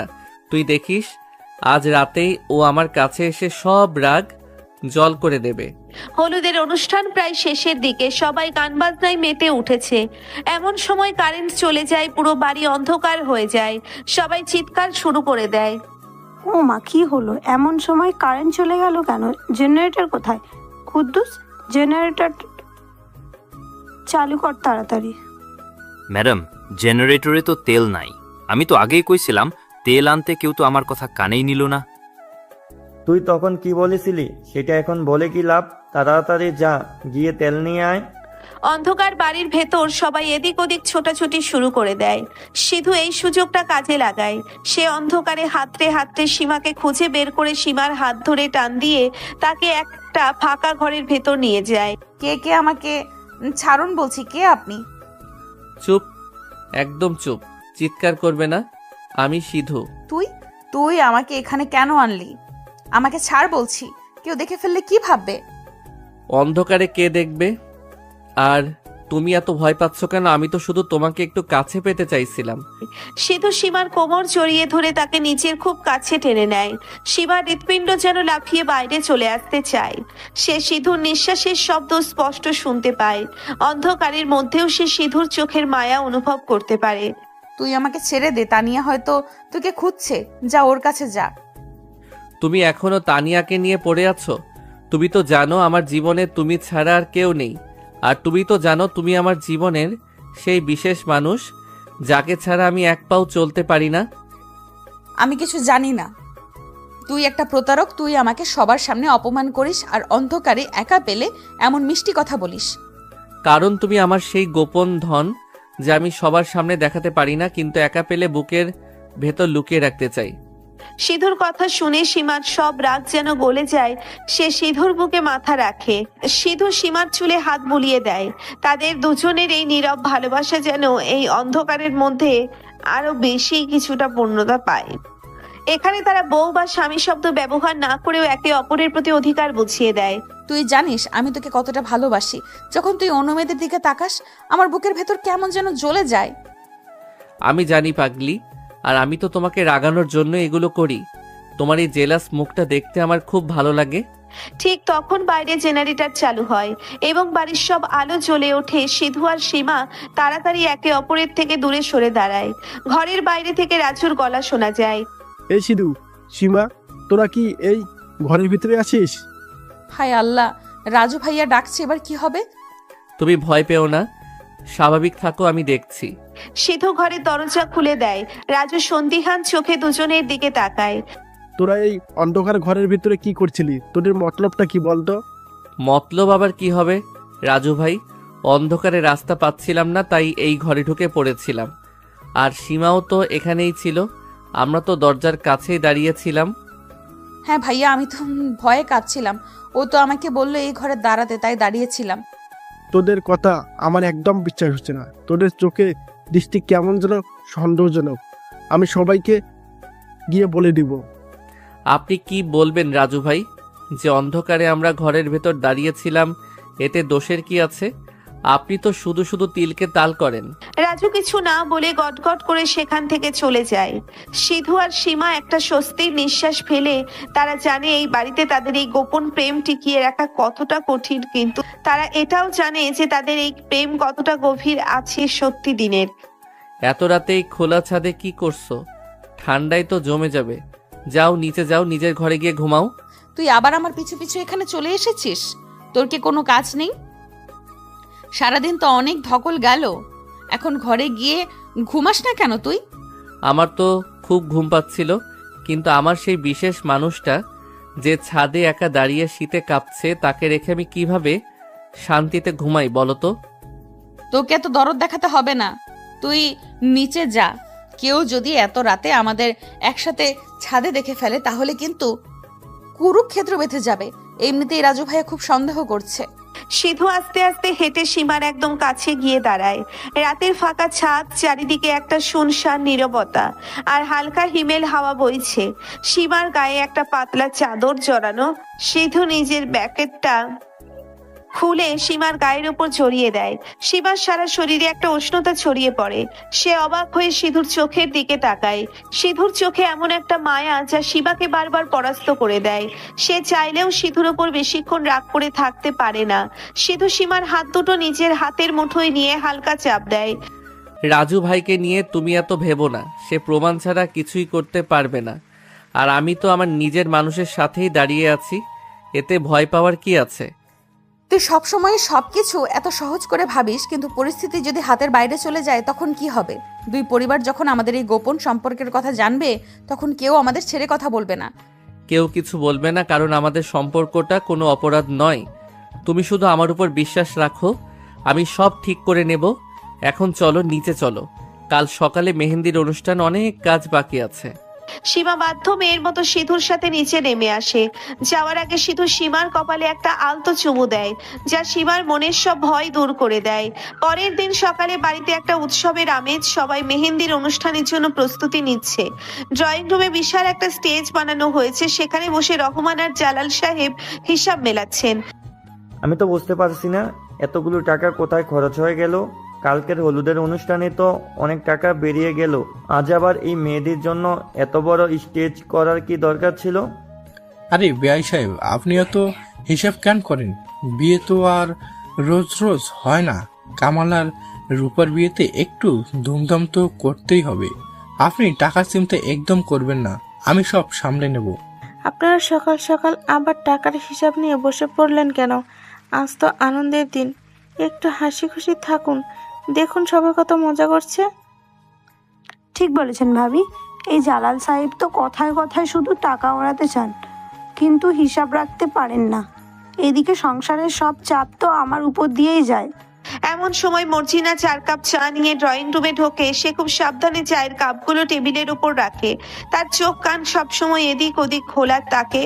সে সবার কথা শোনার চেষ্টা করে। খালুজান, আপনারা এত চিল্লাচিল্লি করেন কে? চা খান, মাথা ঠান্ডা হইব। বিয়া বাড়িতে এত রাগারাগি করা কি ঠিক? তুই আবার এখানে জ্ঞান দিতে আসলি কেন? যা ভিতরে গিয়ে রান্নার কাজে সাহায্য কর। সারাদিন শুধু অন্যের কথায় নাক গলানো তোর স্বভাব। আমি তো ভালো কথাই কইলাম, আপনাগো তো আবার ভালো কথা সহ্য হয় না। যাই, আমি গিয়া নিজের কাম করি। মর্জিনা গজগজ করতে করতে রান্নাঘরের দিকে চলে যায়। ঠিক তখন ফুপু আর ফুপা নিচে নেমে আসেন। ফুপুর মেজাজ সকাল থেকেই খুব খারাপ, কারণ তার শাড়ির ইস্ত্রি ঠিক মতো হয়নি। এই বাড়িতে কি কোনো কাজের মানুষ নেই? আমার এত দামি শাড়িটা ইস্ত্রি করতে দিলাম আর ওরা শাড়িটার কি অবস্থা করেছে দেখো, একদম ভাঁজ নষ্ট করে দিয়েছে। আরে ঠিকই তো আছে, আমি তো কোনো খারাপ কিছু দেখছি না। তুমি শুধু শুধু এত খুঁতখুত করছো কেন? শাড়িটা পরলে তোমার খুব সুন্দর লাগে। তুমি চুপ করো, তুমি তো জীবনে কোনো কিছুতেই খুঁত দেখতে পাও না, তোমার কাছে তো সবই সুন্দর লাগে। আমার কপালটাই খারাপ যে তোমার মতো একজন মানুষের সাথে আমার বিয়ে হয়েছিল। ফুপু রেগে গিয়ে সোফায় থপ করে বসে পড়েন। ফোপা কাচুমাচু হয়ে তার পাশে বসেন। ঠিক তখন দাদা আর দাদি সেখানে আসেন। দাদির হাতে একটা ছোট পানের বাটা। কিরে, তোরা সকাল সকাল আবার ঝগড়া শুরু করছিস? আজ তো মেহেন্দির দিন, আজ তো সবার হাতে রং লাগবে, তোদের মনে কেন এত বিষাদ? ওমা, তুমি এসব কি বলছো? ওদের মনে বিয়ে থাকবে কেন? ওরা তো স্বামী স্ত্রী, একটু খুনসুটি তো করবেই, যেমন তুমি আমার সাথে করো। দাদির কথা শুনে সবাই একটু হেসে ওঠে। পরিস্থিতি কিছুটা হালকা হয়। এমন সময় মামি আর মামা সিঁড়ি দিয়ে নামেন। মামির পরনে একটা ঝলমলে সবুজ রঙের লেহেঙ্গা আর সারা গায়ে অনেক গয়না। মামা পেছন পেছন মামির ভ্যানিটি ব্যাগটা বয়ে আনছেন। ওমা, তোমরা সবাই এখানে বসে আছো, আমি তো ভাবলাম মেহেন্দির অনুষ্ঠান শুরু হয়ে গেছে। দেখো তো আমাকে কেমন লাগছে, এই লেহেঙ্গাটা আমি কলকাতা থেকে আনিয়েছি। হ্যাঁ হ্যাঁ, খুব সুন্দর লাগছে। এবার একটু আস্তে হাঁটো, পড়ে গেলে তো আবার আমার ঘাড়েই দোষ চাপাবে। তুমি সবসময় এমন অলক্ষণে কথা কেন বলো? আমি কেন পড়ে যাব? আমি তো কত সুন্দর করে সাবধানে হাঁটছি, তুমি ব্যাগটা ঠিকমতো ধরে রাখো। সবাই মামির সাজগোজ দেখে অবাক হয়ে যায়। এদিকে রূপা আর কামাল অন্য একটা ঘরে বসে গল্প করছে। তাদের হাতে এখনো মেহেন্দির রং লাগেনি। কামাল, আমার তো খুব নার্ভাস লাগছে। কাল আমাদের বিয়ে আর আজ এতগুলো মানুষ এই বাড়িতে, আমার কেমন যেন ভয় ভয় করছে। তুমি এত ভয় পাচ্ছ কেন? আমি তো তোমার সাথেই আছি, আর আমাদের দুই পরিবার তো খুব আনন্দেই আছে। তুমি শুধু আজকের দিনটা একটু উপভোগ করো। ঠিক তখন সিধু আর সাজিদ ড্রয়িং রুমে আসে। সিধুর পরনে একটা সাদা পাঞ্জাবি, তাকে দেখে মনে হচ্ছে যেন কোনো সিনেমার নায়ক। সাজিদ সিধুর কাঁধে হাত রেখে হাসতে হাসতে কথা বলছে। দোস্ত, তুই আজ যা সেজেছিস না, তোকে দেখে তো এই বাড়ির সব মেয়েরা ফিদা হয়ে যাবে। বিশেষ করে ওই তানিয়া তো আজ তোর পিছু ছাড়বেই না। তুই আবার তানিয়াকে নিয়ে শুরু করলি? আমি তো শুধু আমার সেই বিশেষ মানুষটার জন্যই সেজেছি, যার চোখে আমাকে সবচেয়ে সুন্দর লাগে। সিধু এদিক ওদিক তাকিয়ে সীমাকে খোঁজার চেষ্টা করে। তখন সে দেখে সীমা আর মিলা একসাথে আসছে। সীমার পরনে একটা গাঢ় সবুজ রঙের শাড়ি, তার চুলগুলো খোলা আর চোখে হালকা কাজল। সীমাকে দেখে সিধুর চোখ আটকে যায়। সে এক দৃষ্টিতে সীমার দিকে তাকিয়ে থাকে। কিরে সিধু, তুই এমন হাঁ করে সীমার দিকে তাকিয়ে আছিস কেন? চোখ তো তোর একদম বেরিয়ে আসছে। তুই ওকে একদম পাত্তা দিবি না। মিলাও তো একটা আস্ত গাথা, সারাদিন শুধু হা করে অন্যের দিকে তাকিয়ে থাকাই ওর কাজ। আমি হা করে তাকিয়ে থাকবো কেন? আমি তো দেখছিলাম এই বয়স্কা মহিলা আজ এত সেজেগুজে কোথায় যাচ্ছে। তুই আমাকে আবার বয়স্ক বললি? আমি কিন্তু আজ তোকে সত্যি সত্যি মেরে ফেলবো। তুই তো আমার চেয়ে বয়সে ছোট, তাই না? তো বড়দের সম্মান করতে পারিস না? সীমা রেগে গিয়ে সিধুর দিকে তেড়ে যায়। সিধু হাসতে হাসতে পিছিয়ে যায়। ঠিক তখন তানিয়া সেখানে চলে আসে। তানিয়ার হাতে একটা ছোট মেহেন্দির কোণ। সে সরাসরি সিধুর কাছে গিয়ে দাঁড়ায়। সিধু, তুমি এখানে? আমি তো তোমাকে সারা বাড়ি খুঁজছি। আজ তো মেহেন্দির অনুষ্ঠান, তুমি কি আমার হাতে একটু মেহেন্দি পরিয়ে দেবে প্লিজ? তানিয়ার কথা শুনে সীমার চোখ যেন কপালে উঠে যায়। সে রাগে ফেটে পড়ে কিন্তু সবার সামনে কিছু বলতে পারে না। সিধু তানিয়ার কথা শুনে একটু অস্বস্তিতে পড়ে যায়। সে আর চোখে সীমার দিকে তাকায়। সীমার চোখ দিয়ে তখন যেন আগুন বের হচ্ছে। তানিয়া, আমি তো মেহেন্দি পরাতে পারি না, তুমি বরং অন্য কাউকে বলো। এখানে তো অনেক পার্লার থেকে মেয়েরা এসেছে, তারা খুব সুন্দর ডিজাইন করে দেবে। আরে না না, পার্লারে মেয়েদের দিয়ে হবে না। আমি চাই তুমি আমার হাতে জাস্ট একটুখানি মেহেন্দি লাগিয়ে দাও, শুধু একটা ছোট্ট ডিজাইন। প্লিজ সিধু, না করো না। ওর হাতে মেহেন্দি লাগানোর কি দরকার? ওর হাত তো এমনিতেই অনেক সুন্দর, তো মেহেন্দি লাগালে আরো বেশি সুন্দর হয়ে যাবে, তাই না সিধু? সীমার গলার স্বরে একটা প্রচ্ছন্ন রাগ আর জেদ লুকিয়ে আছে, যা সিধু খুব ভালো করেই বুঝতে পারে। সাজিদ পরিস্থিতি সামাল দেওয়ার জন্য এগিয়ে আসে। তানিয়া সিধু তো সত্যি মেহেন্দি পরাতে পারে না, ও তো সব লেজে গোবরে করে দেবে। তুমি বরং মিলার কাছে যাও, মিলা খুব ভালো মেহেন্দি পরায়। তুই একটু তানিয়াকে সাহায্য করো না। হ্যাঁ হ্যাঁ তানিয়া, চলো, আমি তোমাকে খুব সুন্দর একটা ডিজাইন করে দিচ্ছি। সিধুকে দিয়ে এসব হবে না। মিলা জোর করে তানিয়াকে সেখান থেকে সরিয়ে নিয়ে যায়। তানিয়া একটু মন খারাপ করে চলে যায়। সীমা রাগী চোখে সিধুর দিকে তাকিয়ে থাকে। সিধু একটু হাসার চেষ্টা করে। তুমি এত রেগে যাচ্ছ কেন? আমি তো তাকে মানাই করে দিলাম, আমি তো আর তার হাতে মেহেন্দি পরাইনি। তুই কেন পরাবি? তুই তো মনে মনে খুব খুশি হয়েছিস, তাই না, যে সে তোর কাছে মেহেন্দি পড়তে চেয়েছে? ফাজিল কোথাকার, আমি তোকে খুব ভালো করেই চিনি। তুমি আমাকে চিনবে না তো কে চিনবে? তুমি তো আমার সেই সবচেয়ে কাছের মানুষ, যার সব রাগ আমার খুব মিষ্টি লাগে। সিধু সীমার খুব কাছে এসে আস্তে করে কথাগুলো বলে সীমার রাগ একটু কমে যায়, কিন্তু সে বাইরে সেটা প্রকাশ করে না। এমন সময় রাজু সেখানে আসে। রাজুর চোখ সবসময় সিধু আর সীমার দিকেই থাকে। কিরে, তোরা দুজন আবার একসাথে দাঁড়িয়ে কি ফিসফিস করছিস? তোদের ফিসফিসানি তো আর শেষ হয় না। ঘটনা কি বলতো? আরে রাজু ভাই, আপনি আবার এসে গেলেন। আমরা তো মেহেন্দির অনুষ্ঠান নিয়ে কথা বলছিলাম। আপনি কি মেহেন্দি পরবেন নাকি আপনার হাতেও একটু লাগিয়ে দেই? আমার সাথে ফাজলামি করবি না সিধু। আমি কিন্তু তোদের দুজনকে অনেক দিন ধরেই লক্ষ্য করছি। তোদের মধ্যে কিছু একটা চলছে, এটা তোরা সবার থেকে লুকাচ্ছিস। রাজু ভাইয়া, আপনি সব সময় আমাদের নিয়ে এত সন্দেহ করেন কেন? আমরা তো ভাই বোনের মতো ঝগড়া করি, এখানে লুকানোর কি আছে? ভাই বোনের মতো নাকি অন্য কিছু, সেটা তো সময় আসলে বোঝা যাবে। আমি কিন্তু তোদের সহজে ছাড়বো না। রাজু সন্দিহান চোখে দুজনের দিকে তাকিয়ে সেখান থেকে চলে যায়। সে সোজা মর্জিনার কাছে যায়। মর্জিনা তখন একটা বড় ডেকচি পরিষ্কার করছিল। রাজু মর্জিনাকে একটু আড়ালে ডেকে নেয়। এই মর্জিনা শোন, তোকে একটা জরুরি কাজ করতে হবে, তুই কি পারবি? কোন কি কাম রাজু ভাইজান? আমি তো বাড়ির সব কাম এক হাতেই সামলাই, আপনি কইলে আমি সব পারুম। তুই আজ সারাদিন সিধু আর সীমার দিকে নজর রাখবি। ওরা কখন কোথায় যায়, কি কথা বলে, সব আমাকে এসে জানাবি। আর মনে হচ্ছে ওরা দুজন কিছু একটা বড় ধরনের গোপন করছে। হ ভাইজান, আপনি একদম ঠিক কথা কইছেন। আমারও ওই দুইটারে দেখা কেমন যেন সন্দেহ হয়। সারাদিন খালি ফুসুর ফুসুর করে। আমি ঠিকই নজর রাখুম, আপনি কোনো চিন্তা কইরেন না। রাজু মর্জিনাকে দায়িত্ব দিয়ে নিশ্চিন্ত মনে অন্য কাজে চলে যায়। এদিকে মেহেন্দির অনুষ্ঠান শুরু হয়ে গেছে। রূপা আর কামাল স্টেজে বসে আছে। পার্লারের মেয়েরা তাদের হাতে মেহেন্দি পরিয়ে দিচ্ছে। বাড়ির সব মহিলারা তাদের ঘিরে বসে গান গাইছে আর মজা করছে। পুরো বাড়ি আনন্দে মেতে আছে। দাদি, তুমিও না, এসব তো শুধু মানুষের মুখের কথা। কামালের ভালোবাসা তো আমি এমনিতেই পেয়ে গেছি, মেহেন্দির রঙের কি দরকার? একদম ঠিক কথা বলেছ রূপা। আমাদের ভালোবাসার জন্য কোনো রঙের প্রয়োজন নেই। আমাদের মন এমনিতেই একে অপরের রঙে রাঙানো। কামাল আর রূপার এই মিষ্টি কথা শুনে সবাই হাততালি দেয়। ঠিক তখন কুদ্দুস বাইরে থেকে দৌড়ে আসে। তার হাতে কয়েকটা বড় বড় বাক্স। স্যার, এই যে মেহেন্দির জন্য যে জিনিসপত্র আনতে কইছিলেন, সব আইসা পড়ছে। অনেক ভারী বাক্সগুলা, আমি কোথায় রাখুম? আরে কুদ্দুস, তুই এগুলো এখানে নিয়ে আসলি কেন? এগুলো তো সেন্ট্রাল রুমে রাখার কথা ছিল। যা যা, তাড়াতাড়ি এগুলো সেন্ট্রাল রুমে রেখে আয়। কুদ্দুস বাস্কগুলো নিয়ে স্টোর রুমের দিকে চলে যায়। সিধু সীমাকে চোখের ইশারায় স্টোর রুমের দিকে ডাক দেয়।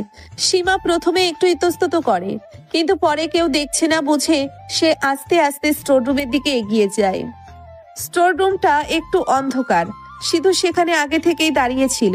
সীমা ভেতরে ঢুকতেই সিধু দরজাটা হালকা করে ভেজিয়ে দেয়। তুই আমাকে এখানে কেন ডাকলি? কেউ যদি দেখে ফেলে তাহলে কি হবে বলতো? তুই তো দেখছি একদম পাগল হয়ে গেছিস। আমি তো তোমার জন্যই পাগল হয়ে গেছি। আজ সবার হাতে মেহেন্দি লাগছে, আর আমার বিশেষ মানুষের হাত খালি থাকবে, এটা কি করে হয়? সিধু নিজের পকেট থেকে একটা ছোট মেহেন্দির কোণ বের করে সীমার চোখ বড় বড় হয়ে যায়। সে অবাক হয়ে সিধুর দিকে তাকিয়ে থাকে। তুই এটা কোথায় পেলি? আর তুই কি সত্যিই আমার হাতে মেহেন্দি পরাতে চাস? তুই তো এসব পারিস না। আমি পার্লারের মেয়েদের মতো সুন্দর ডিজাইন হয়তো করতে পারবো না, কিন্তু আমার ভালোবাসার রং দিয়ে তোমার হাতে একটা ছোট্ট চিহ্ন তো এঁকে দিতেই পারি। সিধু খুব আলতো করে সীমার হাতটা নিজের হাতে তুলে নেয়। সীমার পুরো শরীর কেঁপে ওঠে। সে সিধুর চোখের দিকে তাকিয়ে থাকে। সিধুর চোখে অসীম ভালোবাসা। সিধু খুব সাবধানে সীমার হাতের তালুতে একটা ছোট্ট এস অক্ষর এঁকে দেয়। এস মানে সিধু আর সীমা দুজনেরই নামের আদ্যক্ষর। এই ছোট্ট একটা অক্ষর যেন তাদের পুরো পৃথিবীর ভালোবাসা ধারণ করে আছে। তুই সত্যি একটা পাগল। এই ছোট্ট একটা মেহেন্দির দাগ আমার কাছে পৃথিবীর সবচেয়ে দামি উপহার। আমি এটা সারা জীবন যত্ন করে রাখবো। আরে আমি তোমাকে সারা জীবন এইভাবে যত্ন করে রাখবো, তুমি শুধু আমার সাথে থেকো, তাহলেই আমার আর কিছু চাই না। সিধু সীমার কপালে একটা দীর্ঘ চুমু দেয়। এই অন্ধকার স্টোর রুমের ভেতর তাদের এই গোপন ভালোবাসা যেন এক অনন্য পূর্ণতা পায়। তারা সবকিছু ভুলে একে অপরের মাঝে হারিয়ে যায়। ঠিক সেই মুহূর্তে স্টোর রুমের দরজার বাইরে কারো পায়ের শব্দ শোনা যায়। মর্জিনা দরজার ফাঁক দিয়ে উকি দেওয়ার চেষ্টা করে। সে রাজুর কথা মতো সিধু আর সীমাকে খুঁজছিল। ঘটনা কি? এরা দুজন এই অন্ধকার ঘরে কি করতাছে? আমার তো মনে হয় কিছু একটা গন্ডগোল আছে। রাজু ভাইজান রে এক্ষুনি গিয়া খবরটা দেওয়ান লাগবো। মর্জিনা যেই না পেছনে ঘুরবে অমনি কুদ্দুস সেখানে চলে আসে। কুদ্দুসের হাতে একটা বড় ফুলের তোড়া। সে স্টোর রুমে সেটা রাখতে এসেছিল। মর্জিনাকে হঠাৎ করে দরজার সামনে দেখে কুদ্দুস চমকে যায় এবং তার হাত থেকে ফুলের তোড়াটা সশব্দে নিচে পড়ে যায়। ওরে বাপরে, তুই এখানে ভূতের মতো খাড়াইয়া আছোস কেয়া? আমি তো ডরাইয়া গেছিলাম। আর দেখ, আমার হাত থাইকা ফুলগুলা পইরা গেল। তুই তো একটা আস্ত গর্দ কুদ্দুস। তুই সব সময় আমার কামে বাধা দিস। আমি একটা জরুরি জিনিস দেখতাছিলাম আর তুই সব নষ্ট কইরা দিলি। বাইরে এই শব্দ শুনে সিধু আর সীমা তাড়াতাড়ি একে অপরের থেকে দূরে সরে যায়। তারা বুঝতে পারে বাইরে কেউ আছে। সিধু খুব স্বাভাবিক মুখ করে দরজাটা খুলে দেয়। দেখে মর্জিনা আর কুদ্দুস দাঁড়িয়ে ঝগড়া করছে। কি ব্যাপার কুদ্দুস ভাই, তুমি এখানে ফুল ফেলে রেখেছো কেন? আর মর্জিনা খালা, তুমি এখানে কি করছো? তোমাদের কি অন্য কোনো কাজ নেই? না মানে আমি তো এই কুদ্দুস রে বকতেছিলাম। সে সব কাম উল্টা পাল্টা করতাছে। আর আপনারা এই অন্ধকার ঘরে কি করতেছিলেন? আমরা তো একটা পুরনো ফটো অ্যালবাম খুঁজছিলাম। রূপা আপুর বিয়ের জন্য মা বলেছিল, তাই আমরা সেটা খুঁজছিলাম, কিন্তু অন্ধকারে কিছু দেখতে পাচ্ছিলাম না। হ্যাঁ ঠিক বলেছো, আমরা অ্যালবামই খুঁজছিলাম। চলো সীমা, আমরা অন্য ঘরে গিয়ে দেখি। এখানে তো খুব অন্ধকার। সিধু আর সীমা খুব চালাকি করে সেখান থেকে বেরিয়ে যায়। মর্জিনা সন্দেহ নিয়ে তাদের যাওয়ার দিকে তাকিয়ে থাকে। সে বুঝতে পারে তাকে বোকা বানানো হয়েছে। সে সোজা রাজুর কাছে চলে যায়, গিয়ে সব খুলে বলে। কি বলছিস তুই? ওরা দুজন অন্ধকার স্টোর রুমে একসাথে ছিল। আমি তো আগেই বলছিলাম ওদের মধ্যে কিছু একটা চলছে। ওরা অ্যালবাম খোঁজার বাহানা দিয়েছে, কিন্তু আমি নিশ্চিত ওরা অন্য কিছু করছিল। হ ভাইজান, আমারও তাই মনে হইতাছে। আপনি একটা শক্ত ব্যবস্থা নেন, নইলে এই বাড়ির মান সম্মান সব যাইব গিয়া। তুই চিন্তা করিস না, আমি আজকে একটা চূড়ান্ত প্রমাণ জোগাড় করব, তারপর সবার সামনে ওদের মুখোশ খুলে দেবো। তুই শুধু আমার কথায় চল। রাজুর চোখে একটা ধূর্ত হাসি খেলে যায়। সে মনে মনে এক বিশাল পরিকল্পনা ফাঁদে। এদিকে সিধু আর সীমা ড্রয়িং রুমে ফিরে আসে। সেখানে তখন গান বাজনা চরম পর্যায়ে পৌঁছিয়েছে। ফুপু আর মামি একসাথে নাচতে শুরু করেছেন, যা দেখে সবাই অবাক হয়ে যায়। আরে দেখো, দেখো আমার বউ নাচছে, কতদিন পর তাকে এত খুশি দেখলাম, আজ আমার চোখ জুড়িয়ে গেল। আমার বউও তো কম নাচছে না, দেখো লেহেঙ্গা সামলে কেমন সুন্দর করে ঘুরে ঘুরে নাচছে। আমি তো একদম মুগ্ধ হয়ে গেলাম। আরে আপনারা শুধু দেখছেন কেন, আপনারাও যান গিয়ে একটু নাচুন, বিয়ে বাড়ি বলে কথা, সবাই মিলে আনন্দ না করলে কি ভালো লাগে? জালাল সাহেব জোর করে ফুপা আর মামাকে স্টেজে উঠিয়ে দেন, সবাই মিলে একসাথে নাচতে থাকে। রহমান সাহেব আর সালমা বেগম এক কোনায় বসে হাসি মুখে এই দৃশ্য দেখেন। কতদিন পর বাড়িটা এমন হাসি খুশিতে ভরে উঠেছে, দেখে খুব শান্তি লাগছে। মনে হচ্ছে এমন দিন যেন বারবার আসে। হ্যাঁ, ঠিক বলেছ। আমাদের সিঁদুর বিয়েতেও এমন ধুমধাম করে অনুষ্ঠান করতে হবে, তখন তো আমাদের নিজেদের বাড়ির বউ আসবে। সালমা বেগমের কথা শুনে সিধু আর সীমা একে অপরের দিকে তাকায়। সিধু একটু হাসি আর সীমা লজ্জায় মাথা নিচু করে নেয়। তারা জানে যে এই বাড়ির বউ অনেক আগেই এসে গেছে, শুধু সবার সামনে প্রকাশ হওয়ার অপেক্ষায় আছে। রাত গভীর হতে থাকে, মেহেন্দির অনুষ্ঠান শেষ পর্যায়ে চলে আসে। সবাই খুব ক্লান্ত হয়ে পড়ে, একে একে সবাই নিজেদের ঘরে যাওয়ার প্রস্তুতি নেয়। সিধু সীমার পাশ দিয়ে যাওয়ার সময় ফিসফিস করে বলে, আজ রাতে কিন্তু ছাদে আসতে ভুলো না, তোমার জন্য অপেক্ষা করব আমার বিশেষ মানুষ। তুই সত্যি একটা পাগল, আমি চেষ্টা করব কিন্তু কেউ যেন না দেখে। সিধু মুচকি হেসে নিজের ঘরের দিকে চলে যায়। রাজু দূর থেকে তাদের এই ফিসফিসানি লক্ষ্য করে সে মনে মনে ভাবে আজ রাতেই সে ওদের হাতে নাতে ধরবে। গল্পের এই পর্যায়ে এসে সব চরিত্রগুলো একটা টানটান উত্তেজনার মধ্যে পড়ে যায়। কখন কি হয় সেই আশঙ্কায় পাঠকের মনেও এক অদ্ভুত রোম্যান্স কাজ করতে থাকে।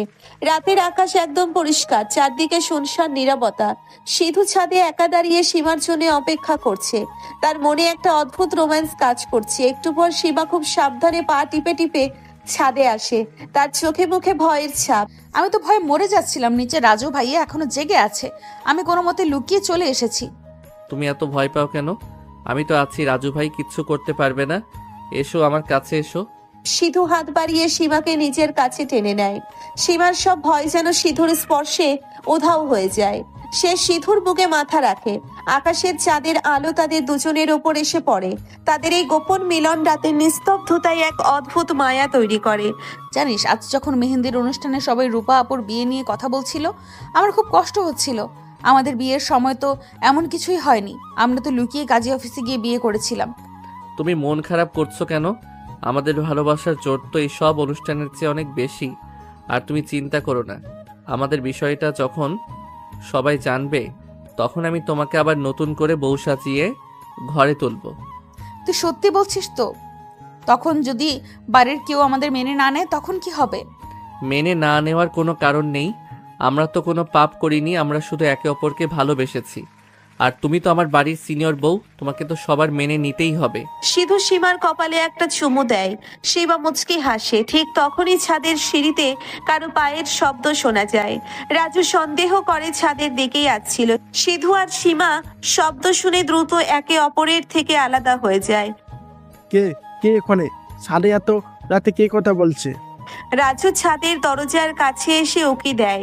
সিধু খুব চালাকি করে সীমাকে পানির ট্যাঙ্কের পেছনে লুকিয়ে ফেলে এবং নিচে ছাদের রেলিং এর কাছে গিয়ে এমন ভাব করে যেন সে ফোনে কথা বলছে।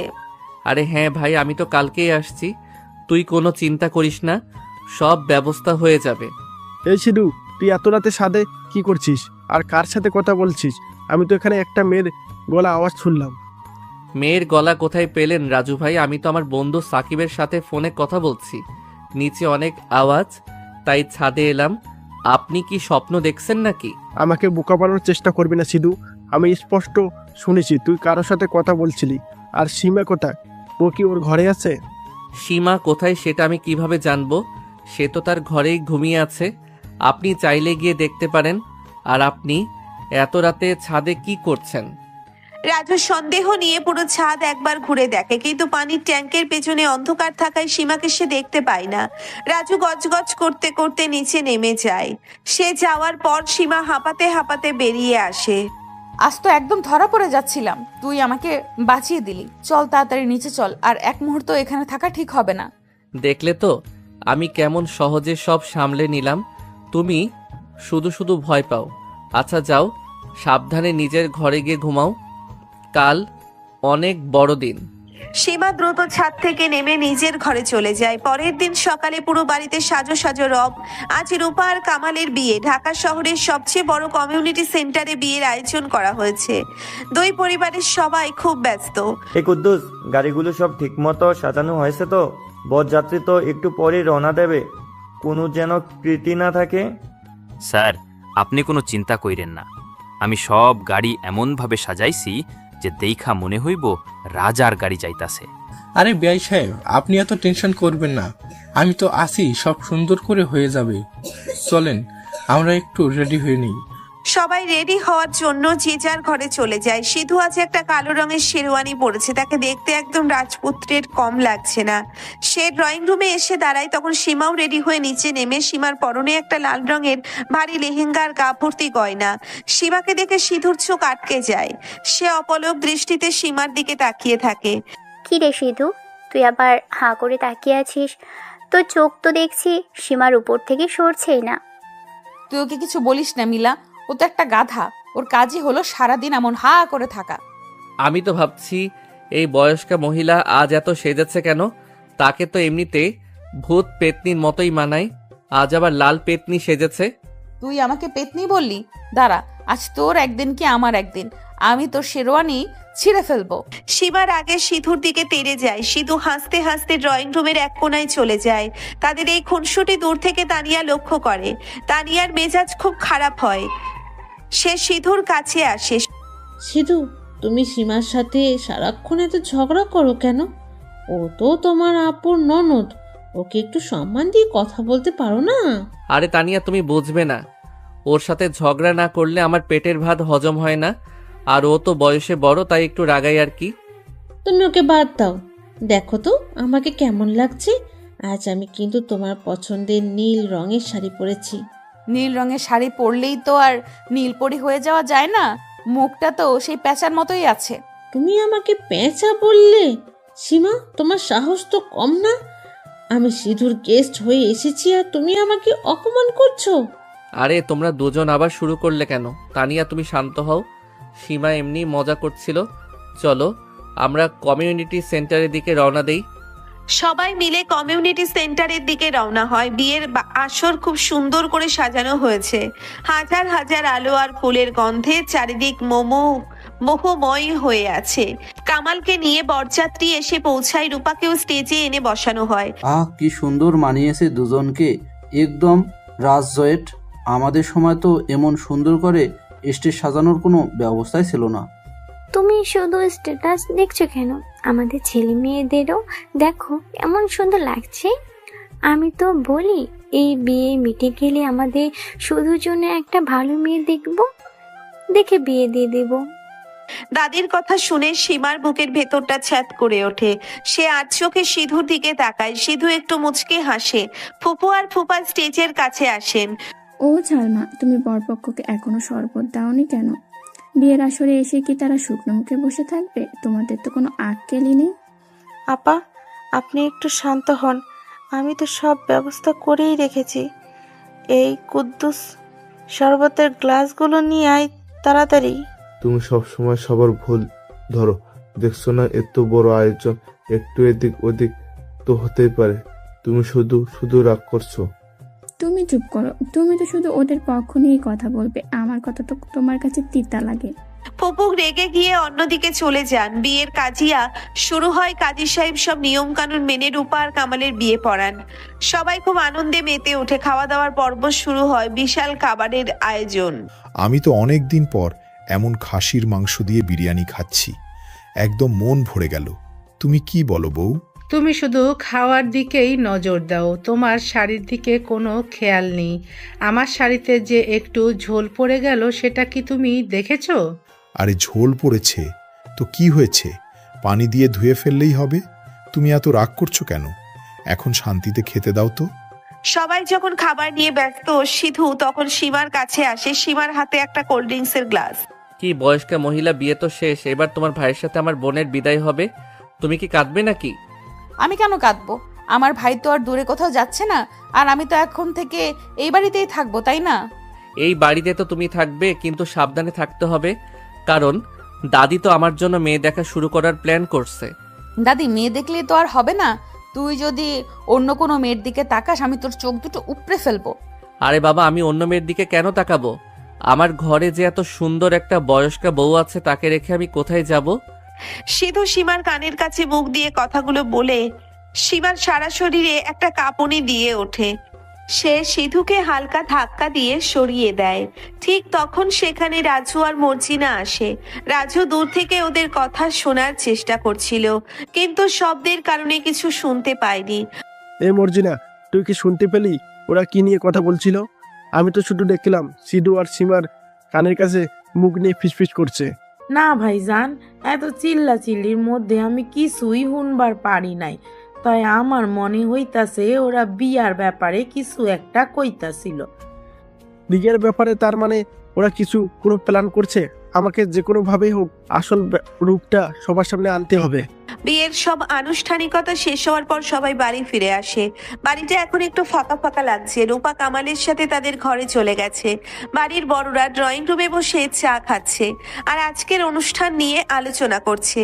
আল্লাহর রহমতে অনেক বড় একটা কাজ শেষ হলো, কোনো ঝামেলা ছাড়াই বিয়েটা পার হলো। আমি তো খুব চিন্তায় ছিলাম। আমি তো আপনাকে আগেই বলেছিলাম কোনো চিন্তা করবেন না, সব ঠিকঠাক হয়ে যাবে। এখন তো আমরা আত্মীয় হয়ে গেলাম। হ্যাঁ ভাইজান, সব তো ভালোই হলো। এখন আমাদের কামালের একটা গতি হলো। এবার আপনাদের সিঁদুর একটা ব্যবস্থা করতে হবে। ছেলে তো বড় হয়েছে। ঠিকই বলেছেন ভাবি, আমরাও সেটাই ভাবছিলাম। সিঁদুর পড়াশোনা তো প্রায় শেষের দিকে। এখন একটা ভালো মেয়ে দেখে ওর বিয়েটা দিয়ে দিলে আমরা একদম নিশ্চিন্ত হতে পারি। ড্রয়িং রুমের দরজার কাছে দাঁড়িয়ে সিধু আর সীমা বড়দের এই কথাগুলো শুনছিল। সীমার মুখটা একদম ফ্যাকাশে হয়ে যায়। সে ভয়ে সিধুর হাত শক্ত করে চেপে ধরে। তুই শুনছিস ওরা কি বলছে? ওরা তোর বিয়ের কথা ভাবছে। এবার আমরা কি করব? আমি তো ভয়ে মরে যাচ্ছি। তুমি এত টেনশন করছো কেন? ওরা বলুক ওদের কথা, আমি তো আর কালকেই বিয়ে করতে বসছি না। আমি সব ঠিক করে দেব, তুমি আমাকে একটু সময় দাও। সময় দিলে কি হবে? তানিয়া তো সারাক্ষণ তোর পেছনে ঘুরে বেড়াচ্ছে, আর দাদিও তো তানিয়াকে খুব পছন্দ করে। ওরা যদি তোর সাথে তানিয়ার বিয়ে ঠিক করে দেয় তখন আমি কোথায় যাব? তুমি কোথাও যাবে না, তুমি তো আমার কাছেই থাকবে। আর তানিয়া কেন, পৃথিবীর কোনো মেয়ে আমার আর তোমার মাঝে আসতে পারবে না। তুমি শুধু আমার বউ ছিলে, আছো আর থাকবে। সিধু সীমাকে শান্ত করার চেষ্টা করে। ঠিক তখন তানিয়া ড্রয়িং রুম থেকে বেরিয়ে আসে। সে সিধু আর সীমাকে একসাথে দাঁড়িয়ে থাকতে দেখে তার মুখটা একটু ভার হয়ে যায়। সিধু, তুমি এখানে দাঁড়িয়ে আছো কেন? আন্টি তোমাকে ভেতরে ডাকছেন মনে হয়। তোমার বিয়ের ব্যাপারেই কিছু একটা কথা বলবে। চলো ভেতরে চলো। ওর বিয়ের কথা হবে তো তুই এত লাফাচ্ছিস কেন? তোর কি কোনো কাজ নেই নাকি? তুই শুধু ওর পিছু পিছু ঘুরবি? তুমি এত রাগ করছো কেন সীমা? আমি তো শুধু খবরটা দিতে এলাম। আর সিধুর বিয়ে হলে তো তোমারও খুশি হওয়া উচিত। তুমি তো ওর আপন ননদ। আমি খুশি হওয়া উচিত কি উচিত না সেটা আমি ভালো করেই জানি। তুই আমাকে জ্ঞান দিতে আসবি না, যা তুই এখান থেকে। তানিয়া রেগে গিয়ে সেখান থেকে চলে যায়। সিধু সীমার দিকে তাকিয়ে একটু হাসে। তুমি তানিয়ার সাথে এমন ঝগড়া করো কেন? মেয়েটা তো ভয় পেয়ে গেল। আর তুমি তো জানো আমি তানিয়াকে একটু পাত্তা দেই না। তুই পাত্তা না দিলেও তো ও তোকে পাত্তা দেয়। আর তুইও তো দেখছি ওর সাথে বেশ ভালোই কথা বলিস। আমার তো এসব একদমই সহ্য হয় না। আচ্ছা ঠিক আছে, আমি আর ওর সাথে কথাই বলবো না। এখন তুমি শান্ত হও আর নিজের ঘরে গিয়ে একটু বিশ্রাম নাও। সিধু সীমাকে বুঝিয়ে সুঝিয়ে তার ঘরে পাঠিয়ে দেয়। তারপর সে নিজের ড্রয়িং রুমে যায়। সেখানে তার বিয়ের আলোচনা চলছে। আয় দাদু ভাই, আয় এখানে বস। আমরা তোর কথাই বলছিলাম। তোর আপু তো বিয়ে হয়ে গেল, এবার তোর পালা। দাদা, আমার বিয়ে নিয়ে তোমরা এখনই এত ভাবছো কেন? আমার তো এখনো অনেক কিছু করার বাকি আছে। আমি এখনই বিয়ে করতে চাই না। বিয়ে করতে চাস না মানে কি? পড়াশোনা শেষ করেই তো তুই আবার ব্যবসায় বসবি, তখন তো আর সময় পাবি না। এখন ভালো একটা মেয়ে দেখে বিয়েটা করে ফেল।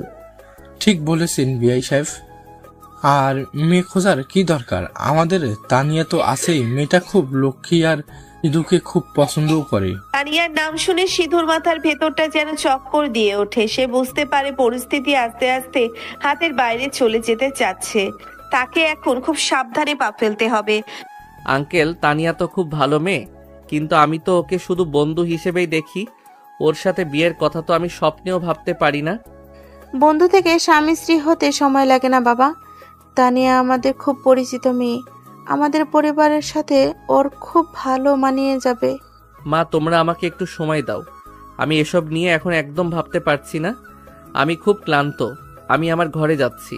সিধু দ্রুত সেখান থেকে বেরিয়ে নিজের ঘরে চলে যায়। তার মনের ভেতর একটা ঝড় বইছে। সে বুঝতে পারছে সে এবার তাকে একটা চূড়ান্ত সিদ্ধান্ত নিতেই হবে। সে ফোনটা হাতে নিয়ে সীমাকে একটা মেসেজ করে রাতে আবার ছাদে আসার জন্য। এদিকে রাজু আর মর্জিনা নতুন একটা ফোন দিয়ে আটে। মর্জিনা, আজ রাতে সিধু আর সীমা নিঘাত আবার দেখা করবে।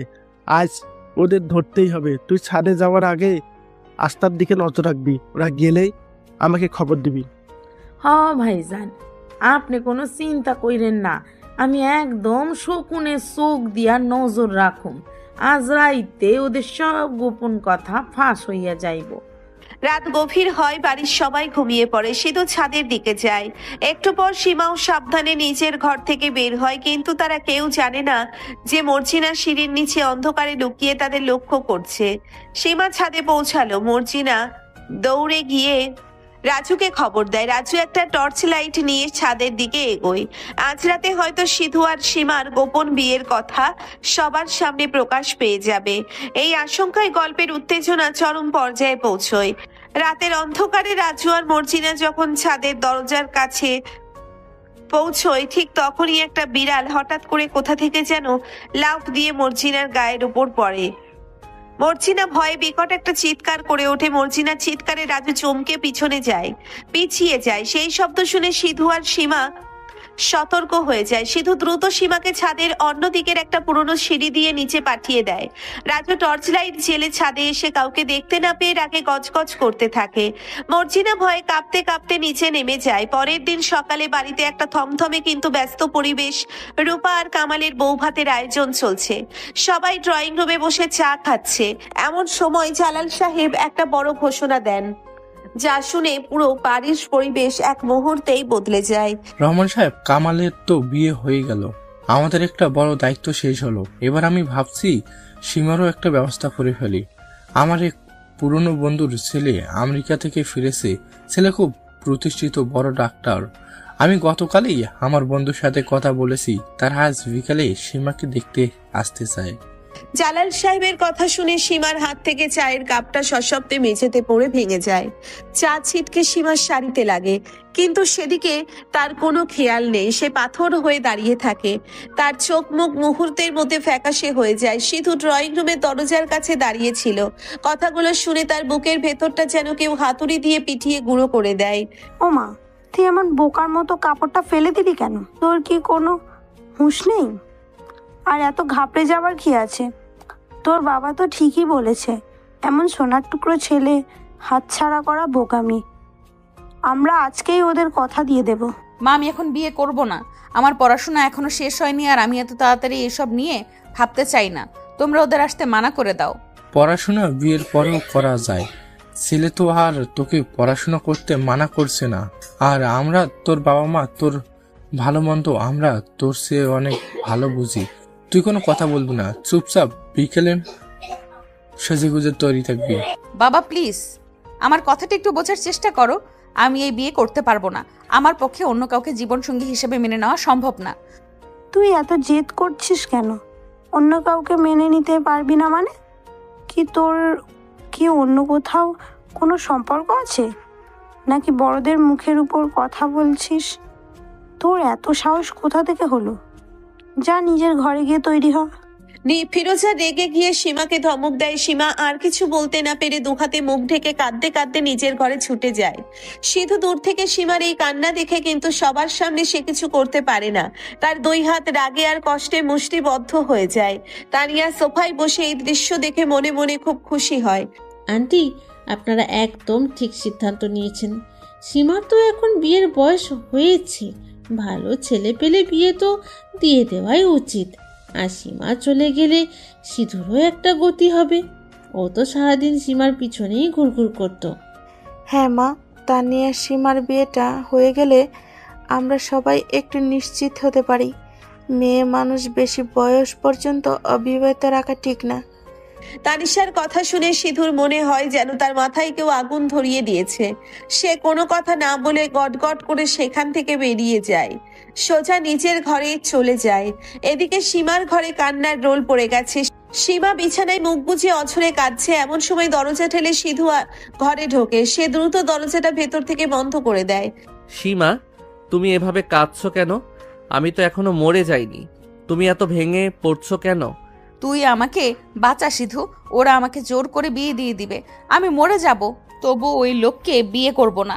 আমি তো শুধু তোর, আমি তো অনেক আগে থেকেই তোর বউ হয়ে আছি। তুই কিছু একটা কর সিধু, আমি আর এই চাপ সহ্য করতে পারছি না। আমি কিছুতেই তোমাকে অন্য কারো হতে দেব না সীমা। তুমি শুধু আমার বউ, আমার প্রথম আর শেষ ভালোবাসা। পৃথিবীর কোনো শক্তি নেই যে তোমাকে আমার কাছ থেকে আলাদা করতে পারে। বাবা মা যদি আমাদের মেনে না নেয় তখন কি হবে? বাবা তো রাগের মাথায় আমাকে মেরেই ফেলবে। আর তোর পরিবারও যদি আমাকে মেনে না নেয় তখন আমি কোথায় যাব? আমি তো মাঝপথে ভিখারি হয়ে যাব। কেউ তোমাকে মারতে পারবে না, আর কেউ মেনে না নিলে আমরা দুজন অনেক দূরে কোথাও চলে যাব। কিন্তু আমি তোমাকে ওই ছেলেপক্ষের সামনে আজ বসতে দেব না। তুমি শুধু শক্ত থেকো। সিধু সীমার চোখের পানি মুছিয়ে দেয়। তাদের দুজনের এই তীব্র ভালোবাসার মাঝে একটা বিশাল ঝড়ের আভাস লুকিয়ে আছে। দুপুর গড়িয়ে বিকেল হয়। বাড়িতে ছেলেপক্ষ এসে পৌঁছয়। ড্রয়িং রুম আবার একটা নতুন উৎসবের আমেজ শুরু হয়। দাদা দাদি ফুপু ফুপা সবাই এসে ড্রয়িং রুমে বসেছেন। রাজু দূর থেকে সিধু আর সীমার ঘরের দিকে নজর রাখছিল। সে বুঝতে পারে আজ একটা বড় কিছু ঘটতে আছে। ও ফিরোজা, ছেলেপক্ষ তো চলে এসেছে, সীমাকে এখনো আনোস না কেন? মেয়েকে কি আরো সাজাবে নাকি? এমনিতেই তো সীমা দেখতে অনেক সুন্দর, তাকে এত সাজানোর কি দরকার? তুমি সবসময় মানুষের সাজগোজ নিয়ে তো কথা বলো কেন? বিয়ের কোনো সাজবে না তো তুমি সাজবে? সীমাকে আজ খুব সুন্দর করে সাজিয়ে নিয়ে আসতে হবে। ছেলে তো অনেক বড় ডাক্তার। একদম ঠিক বলেছ। ছেলে যখন এত বড় ডাক্তার, তখন আমাদের সীমাকে তো একদম রাজকন্যার মতো লাগতে হবে। আমি তো বলি, সীমাকে আমার বউয়ের লেহেঙ্গাটা পরিয়ে দাও, আরো বেশি সুন্দর লাগবে। তুমি চুপ করবে? আমি আমার এত দামি লেহেঙ্গা কাউকে দিতে যাব কেন? সীমার নিজের তো অনেক ভালো ভালো শাড়ি আছে, সে সেগুলোই পরুক। তোরা সবাই একটু চুপ কর। ছেলেপক্ষ বসে আছে আর তোরা এখানে এসব কি আলোচনা করছিস? জালাল, তুমি সীমাকে নিয়ে আসতে বলো। হ্যাঁ বাবা, আমি মিলাকে পাঠিয়েছি সীমাকে নিয়ে আসার জন্য। আপনারা একটু মিষ্টিমুখ করুন, ছেলের বাবা আমার খুব কাছের বন্ধু। সবাই যখন মিষ্টি খাওয়া নিয়ে ব্যস্ত তখন মিলা সীমাকে নিয়ে ড্রয়িং রুমে আসে। সীমার পরনে একটা সাধারণ জামদানি শাড়ি, তার চোখ দুটো কান্নার একদম ফুলে লাল হয়ে আছে। সে মাথা নিচু করে এসে সোফায় বসে রূপা আর কামাল এক কোনায় দাঁড়িয়ে এই দৃশ্য দেখছে। কামালের খুব খারাপ লাগছে বোনের জন্য। বাবা, সীমাকে তো দেখে মনে হচ্ছে ও খুব অসুস্থ। ওকে আজ এই অবস্থায় ছেলেপক্ষের সামনে বসানো কি ঠিক হচ্ছে? ওর তো মতো নেই মনে হচ্ছে। তুই চুপ কর কামাল, তুই তো নিজের বিয়ে করে এখন বড় বড় কথা বলছিস। তোর বোনের ভালো মন তো আমি বুঝবো, তুই নাক গলাবি না। কামাল বাবার ধমক খেয়ে চুপ করে যায়। ছেলেপক্ষের লোকজন সীমাকে দেখে খুব পছন্দ করে ফেলে। ছেলের বাবা খুব খুশি হয়ে জালাল সাহেবের দিকে তাকায়। আলহামদুলিল্লাহ, এসে খুশি খবর আর কি হতে পারে। আমার মেয়ে তো খুব ভাগ্যবতী যে আপনাদের মতো এমন একটা পরিবার পাচ্ছে। ফিরোজ, তুমি আংটি নিয়ে এসো, আমরা আজকেই সব পাকা করব। ফিরোজা আনন্দে আংটির বাক্সটা নিয়ে আসে। সীমার মনে হয় যেন কেউ তার গলা টিপে ধরেছে। সে শ্বাস নিতে পারছে না, তার দু চোখ বেয়ে টপ টপ করে পানি পড়তে থাকে। তানিয়া দূর থেকে দাঁড়িয়ে এই দৃশ্য দেখে, মুচকি হাসে। ঠিক তখন রহমান সাহেব কথা বলেন। খুব ভালো সিদ্ধান্ত জালাল সাহেব, শুভ কাজে দেরি করতে নেই। আজকেই আংটি পরিয়ে দিন, আমরা সবাই এই আনন্দর সাক্ষী হয়ে থাকবো। ছেলের কথা সীমার দিকে একটা হীরের আংটি এগিয়ে দেয়। সীমার সারা শরীর থরথর করে কাঁপছে। সে আংটিটার দিকে তাকিয়ে থাকে। তার মনে হয় এই আংটিটা যেন একটা বিষাক্ত সাপ। সে কিছুতেই আংটিটা ছুঁতে পারে না। বাড়ির সবাই সীমার দিকে তাকিয়ে আছে। সীমার নিরাপত্তা সবাই একটু অবাক হয়। কি রে সীমা, আংটিটা নে। তুই এমন চুপ করে বসে আছিস কেন? বেআই সাহেব আংটিটা দিচ্ছেন, তুই হাতটা এগিয়ে দে। না, আমি এই আংটি পরবো না। সীমা, তুই এসব কি বলছিস? মেহমানদের সামনে এসব পাগলামি একদম করবি না। তুই চুপচাপ আংটিটা নিয়ে বলছি। আমি পাগল হইনি বাবা, আমি একদম সুস্থ মাথায় বলছি আমি এই বিয়ে করতে পারবো না। আমাকে তোমরা মাফ করে দাও, আমি মরে গেলেও এই আংটি পরতে পারবো না। সীমার এই কথাগুলো শুনে পুরো ড্রয়িং রুমে একটা পিনপতন নীরবতা নেমে আসে। সবাই স্তব্ধ হয়ে সীমার দিকে তাকিয়ে থাকে। ছেলের বাবা একটু অপমানিত বোধ করেন। রহমান সাহেব আর সালমা বেগমও অবাক হয়ে যান। বন্ধু, তুমি কিছু মনে করো না, ও আসলে নার্ভাস হয়ে গেছে, আমি দেখছি ব্যাপারটা। সীমা, তুই এখনই সবার সামনে ক্ষমা চাবি আর আংটিটা হাতে পরবি, তা না হলে আজ আমি তোকে মেরেই ফেলবো। জালাল সাহেব রাগে কাঁপতে কাঁপতে সীমার দিকে হাত তোলেন তাকে মারার জন্য। সীমা ভয়ে চোখ বন্ধ করে ফেলে। পুরো বাড়ি নিস্তব্ধ হয়ে যায়, কিন্তু হঠাৎ কেউ একজন এসে জালাল সাহেবের হাতটা শূন্যেই শক্ত করে চেপে ধরে। সবাই চমকে উঠে তাকিয়ে দেখে সিধু দাঁড়িয়ে আছে। তার চোখে মুখে এক অদ্ভুত কাঠিন্য আর জেদ। তুই হাত ছাড় সিধু, বাবা খুব রেগে আছে, তুই আরো বিপদ বাড়াস না। আমি হাত ছাড়বো না। আজ যদি হাত ছেড়ে দেই তবে তোকে সারা জীবনের জন্য হারিয়ে ফেলবো। কিন্তু বাবা তোকে মেরে ফেলবে, তুই বুঝতে পারছিস না পরিস্থিতি কতটা খারাপ। আমাকে মেরে ফেললেও আমি তোকে আজ অন্য কারো হতে দেব না, তুই শুধু আমার বউ। সিধু সীমার হাত ধরে নিজের বুকের কাছে টেনে নেয়। জালাল সাহেব রাগে কাঁপছেন। পুরো ড্রয়িং রুম যেন স্তব্ধ হয়ে গেছে। ছেলের বাবা অপমানিত বোধ করে সোফা থেকে উঠে দাঁড়ান। তার চোখে মুখে চরম বিরক্তি। বন্ধু, তুমি আমাকে ভুল বোঝো না, আমি এসবের কিছুই জানতাম না। তুমি আমাকে একটু সময় দাও, আমি সব ঠিক করছি। ছেলের বাবা তার লোকজন নিয়ে গটগট করে বাড়ি থেকে বেরিয়ে যান। ড্রয়িং রুমে এখন শুধু দুই পরিবারের মানুষ। জালাল সাহেব রাগে ফেটে পড়েন। তিনি সীমার দিকে তেড়ে যান। তুই আমার এত বড় অপমান করলি, তুই আজ আমার মরা মুখ দেখবি। আমি তোকে আজ মেরেই ফেলবো। এই বাড়িতে তোর আর কোনো জায়গা নেই। আপনি সীমার গায়ে হাত তোলার চেষ্টা করবেন না। আমি আগেই বলেছি সীমা আমার বিবাহিত স্ত্রী। আমরা আজ থেকে 6 মাস আগেই বিয়ে করেছি। তুই চুপ কর সিধু, তুই আমাদের দুই পরিবারের মুখে চুলকানি মাখিয়েছিস।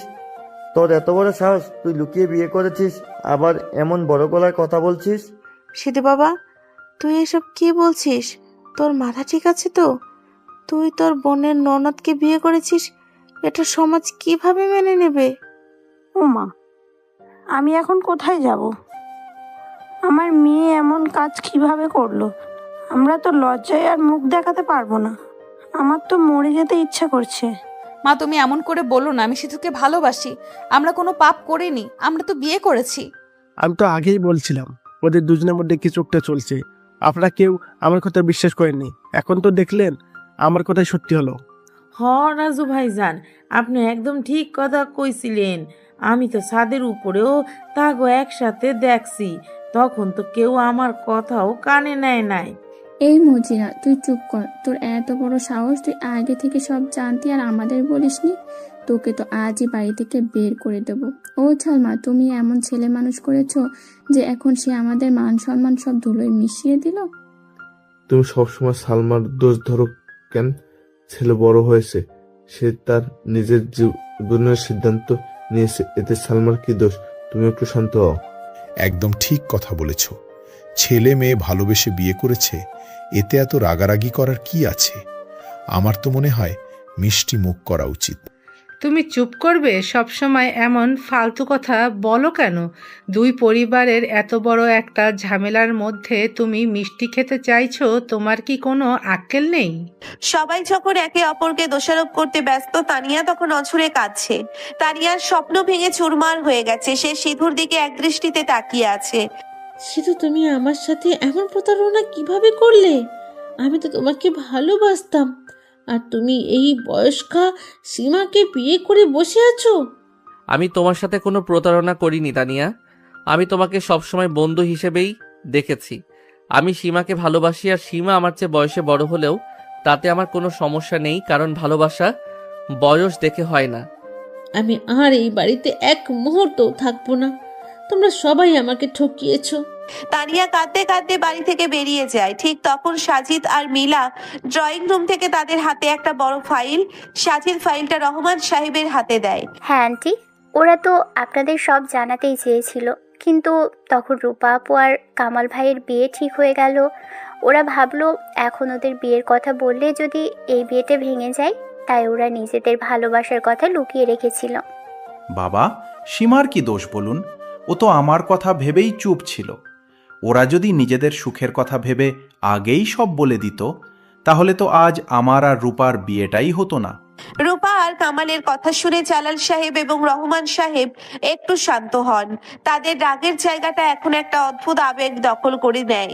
সীমার দু চোখ বেয়ে তখনও পানি পড়ছে। বাবা, তুমি আমাকে মাফ করে দাও। আমি তোমাকে কষ্ট দিতে চাইনি, কিন্তু আমি সিধুকে ছাড়া বাঁচতে পারতাম না। সিধু আমাকে অনেক ভালোবাসে। আমরা তোমাদের সম্মান নষ্ট করতে চাইনি। আঙ্কেল, আমি জানি আমি অনেক বড় একটা ভুল করেছি আপনাদের না জানিয়ে, কিন্তু আমি সীমাকে সবসময় সুখে রাখবো। আমি কথা দিচ্ছি আমি আপনাদের ছেলের মতোই থাকবো। আপনারা আমাদের আশীর্বাদ করুন। স্যার, আমি একটা কথা কই, এই পোলান মাইয়া তো বিয়া কইরাই ফেলছে, এখন আর চিল্লাপাল্লা কইরা কি হইব? আমার তো মনে হয় দুইডারে মিলাইয়া দেওয়াই ভালা। আমি কি একটু পানি দিমু? আপনাকে গলা তো শুকাইয়া গেছে। তুই চুপ কর কুদ্দুস, তোর পানি দিতে হবে না। আমি কি করব না করব সেটা আমি ভালো করেই জানি। জালাল সাহেব সীমার দিকে এগিয়ে যান। সীমার চোখে ভয়, সে সিধুর হাত শক্ত করে ধরে রাখে। জালাল সাহেব সীমার মাথায় হাত রাখেন, তার চোখ দিয়েও এক ফোঁটা পানি গড়িয়ে পড়ে। তুই তো আমাকে অনেক বড় একটা শাস্তি দিয়ে দিলি মা। আমি তোর বাবা হয়ে তোর মনের কথা বুঝতে পারলাম না। তুই যদি আমাকে একবার বলতিস, আমি কি তোকে ফিরিয়ে দিতাম। আমার মেয়েটা কত কষ্ট বুকে চেপে রেখেছিল, আমাদের সুখের জন্য নিজের এত বড় একটা সত্যি লুকিয়ে রেখেছিল। আয় মা, আমার বুকে আয়। ফিরোজা বেগম সীমাকে জড়িয়ে ধরে কাঁদতে শুরু করেন। সীমার সব কষ্ট যেন নিমেষেই দূর হয়ে যায়। সেও মায়ের বুকে মাথা রেখে ডুকরে কেঁদে ওঠে। সালমা বেগম এগিয়ে এসে সিধুর মাথায় হাত রাখেন। তুই সত্যি অনেক বড় হয়ে গেছিস সিধু। আমাদের মান সম্মান বাঁচাতে গিয়ে তুই নিজের ভালোবাসাকে এতদিন আড়ালে রেখেছিলি। আমি তোকে আশীর্বাদ করি, তোরা সব সময় সুখে থাক। জালাল সাহেব, যা হওয়ার তো হয়ে গিয়েছে, এখন আর রাগ করে কি লাভ। আসুন আমরা এই নতুন সম্পর্কটা মেনে নেই আর সুন্দর করে সব গুছিয়ে নেই। এই তো এতক্ষণে একটা কাজের মতো কাজ বলেছিস। তোরা ছেলে মেয়ে যখন রাজি আর বিয়ে যখন হয়েই গেছে, তখন আমরা বুড়ো মানুষ আর রহমত করি কিভাবে? আমাদের তো অনেক খুশি হওয়ার কথা। দাদি সীমাকে আদর করে বুকে টেনে নেন। পুরো ড্রয়িং রুমের থমথমে পরিবেশটা একটা মিষ্টি আবেগে পরিণত হয়। সবাই হাসি মুখে সিধু আর সীমাকে আশীর্বাদ করতে শুরু করে। রাজু আর মার্জিনা মুখ কাচুমাচু করে একপাশে দাঁড়িয়ে থাকে। কিন্তু আমি সবার আগে বুঝেছিলাম যে ওদের মধ্যে দুজনের প্রেম চলছে, আর বুদ্ধি তো আমার আর খেলনা নয়। হ ভাইজান, আপনার মতো বুদ্ধিমান আর এই বাড়িতে কে আছে? আমরাই তো তাগো আসল রূপটা সবার সামনে আনলাম। আমাদের তো বকশিস দেওয়ান দরকার। মর্জিনার কথা শুনে সবাই জোরে হেসে ওঠে। সিধু সীমার হাত ধরে তাকে ড্রয়িং রুমের মাঝখানে নিয়ে আসে। সিধুর চোখে মুখে একটা বিজয়ী হাসি। সীমা লজ্জায় মাথা নিচু করে রাখে। তাহলে সবাই যখন মেনেই নিল, তখন একটা কথা আমি পরিষ্কার করে বলে দেই। রূপা আপু আর কামাল ভাইয়ের বিয়ের অনেক আগেই কিন্তু আমাদের বিয়ে হয়েছে। তাই এই বাড়িতে কিন্তু সীমা সবার বড় বউ। একদম ঠিক কথা। আমি বয়সেও সিধুর বড় আর বিয়েও আগে করেছি। তাই সম্পর্কের দিক থেকে আমি রূপার ননদ হলেও বউ হিসাবে আমি কিন্তু এই বাড়ির একদম খাঁটি সিনিয়র বউ। আমাকে সবাই সেই সম্মানটুকু দেবে। হ্যাঁ হ্যাঁ, অনেক তো লুকোচুরি হলো। এবার সবার সামনে ধুমধাম করে একটা অনুষ্ঠান করে এদের দুজনকে বরণ করে নিতে হবে। সবার হাসি খুশিতে পুরো বাড়ি আবার আনন্দে ভরে ওঠে। সিধু সীমার কানের কাছে মুখ নিয়ে ফিসফিস করে কিছু বলে যা শুনে সীমা লজ্জায় লাল হয়ে যায়। বয়সের পার্থক্য বা সম্পর্কের জটিলতা কোনো কিছুই তাদের ভালোবাসার পথে বাধা হতে পারেনি। নানা রকম মজার কাণ্ড, ইমোশনাল আর টুইস্টের মধ্য দিয়ে অবশেষে আপুর ননদ যখন সিনিয়র বউ গল্পটা একটা চরম সুন্দর আর আনন্দের হ্যাপি এন্ডিং এর মাধ্যমে শেষ হয়।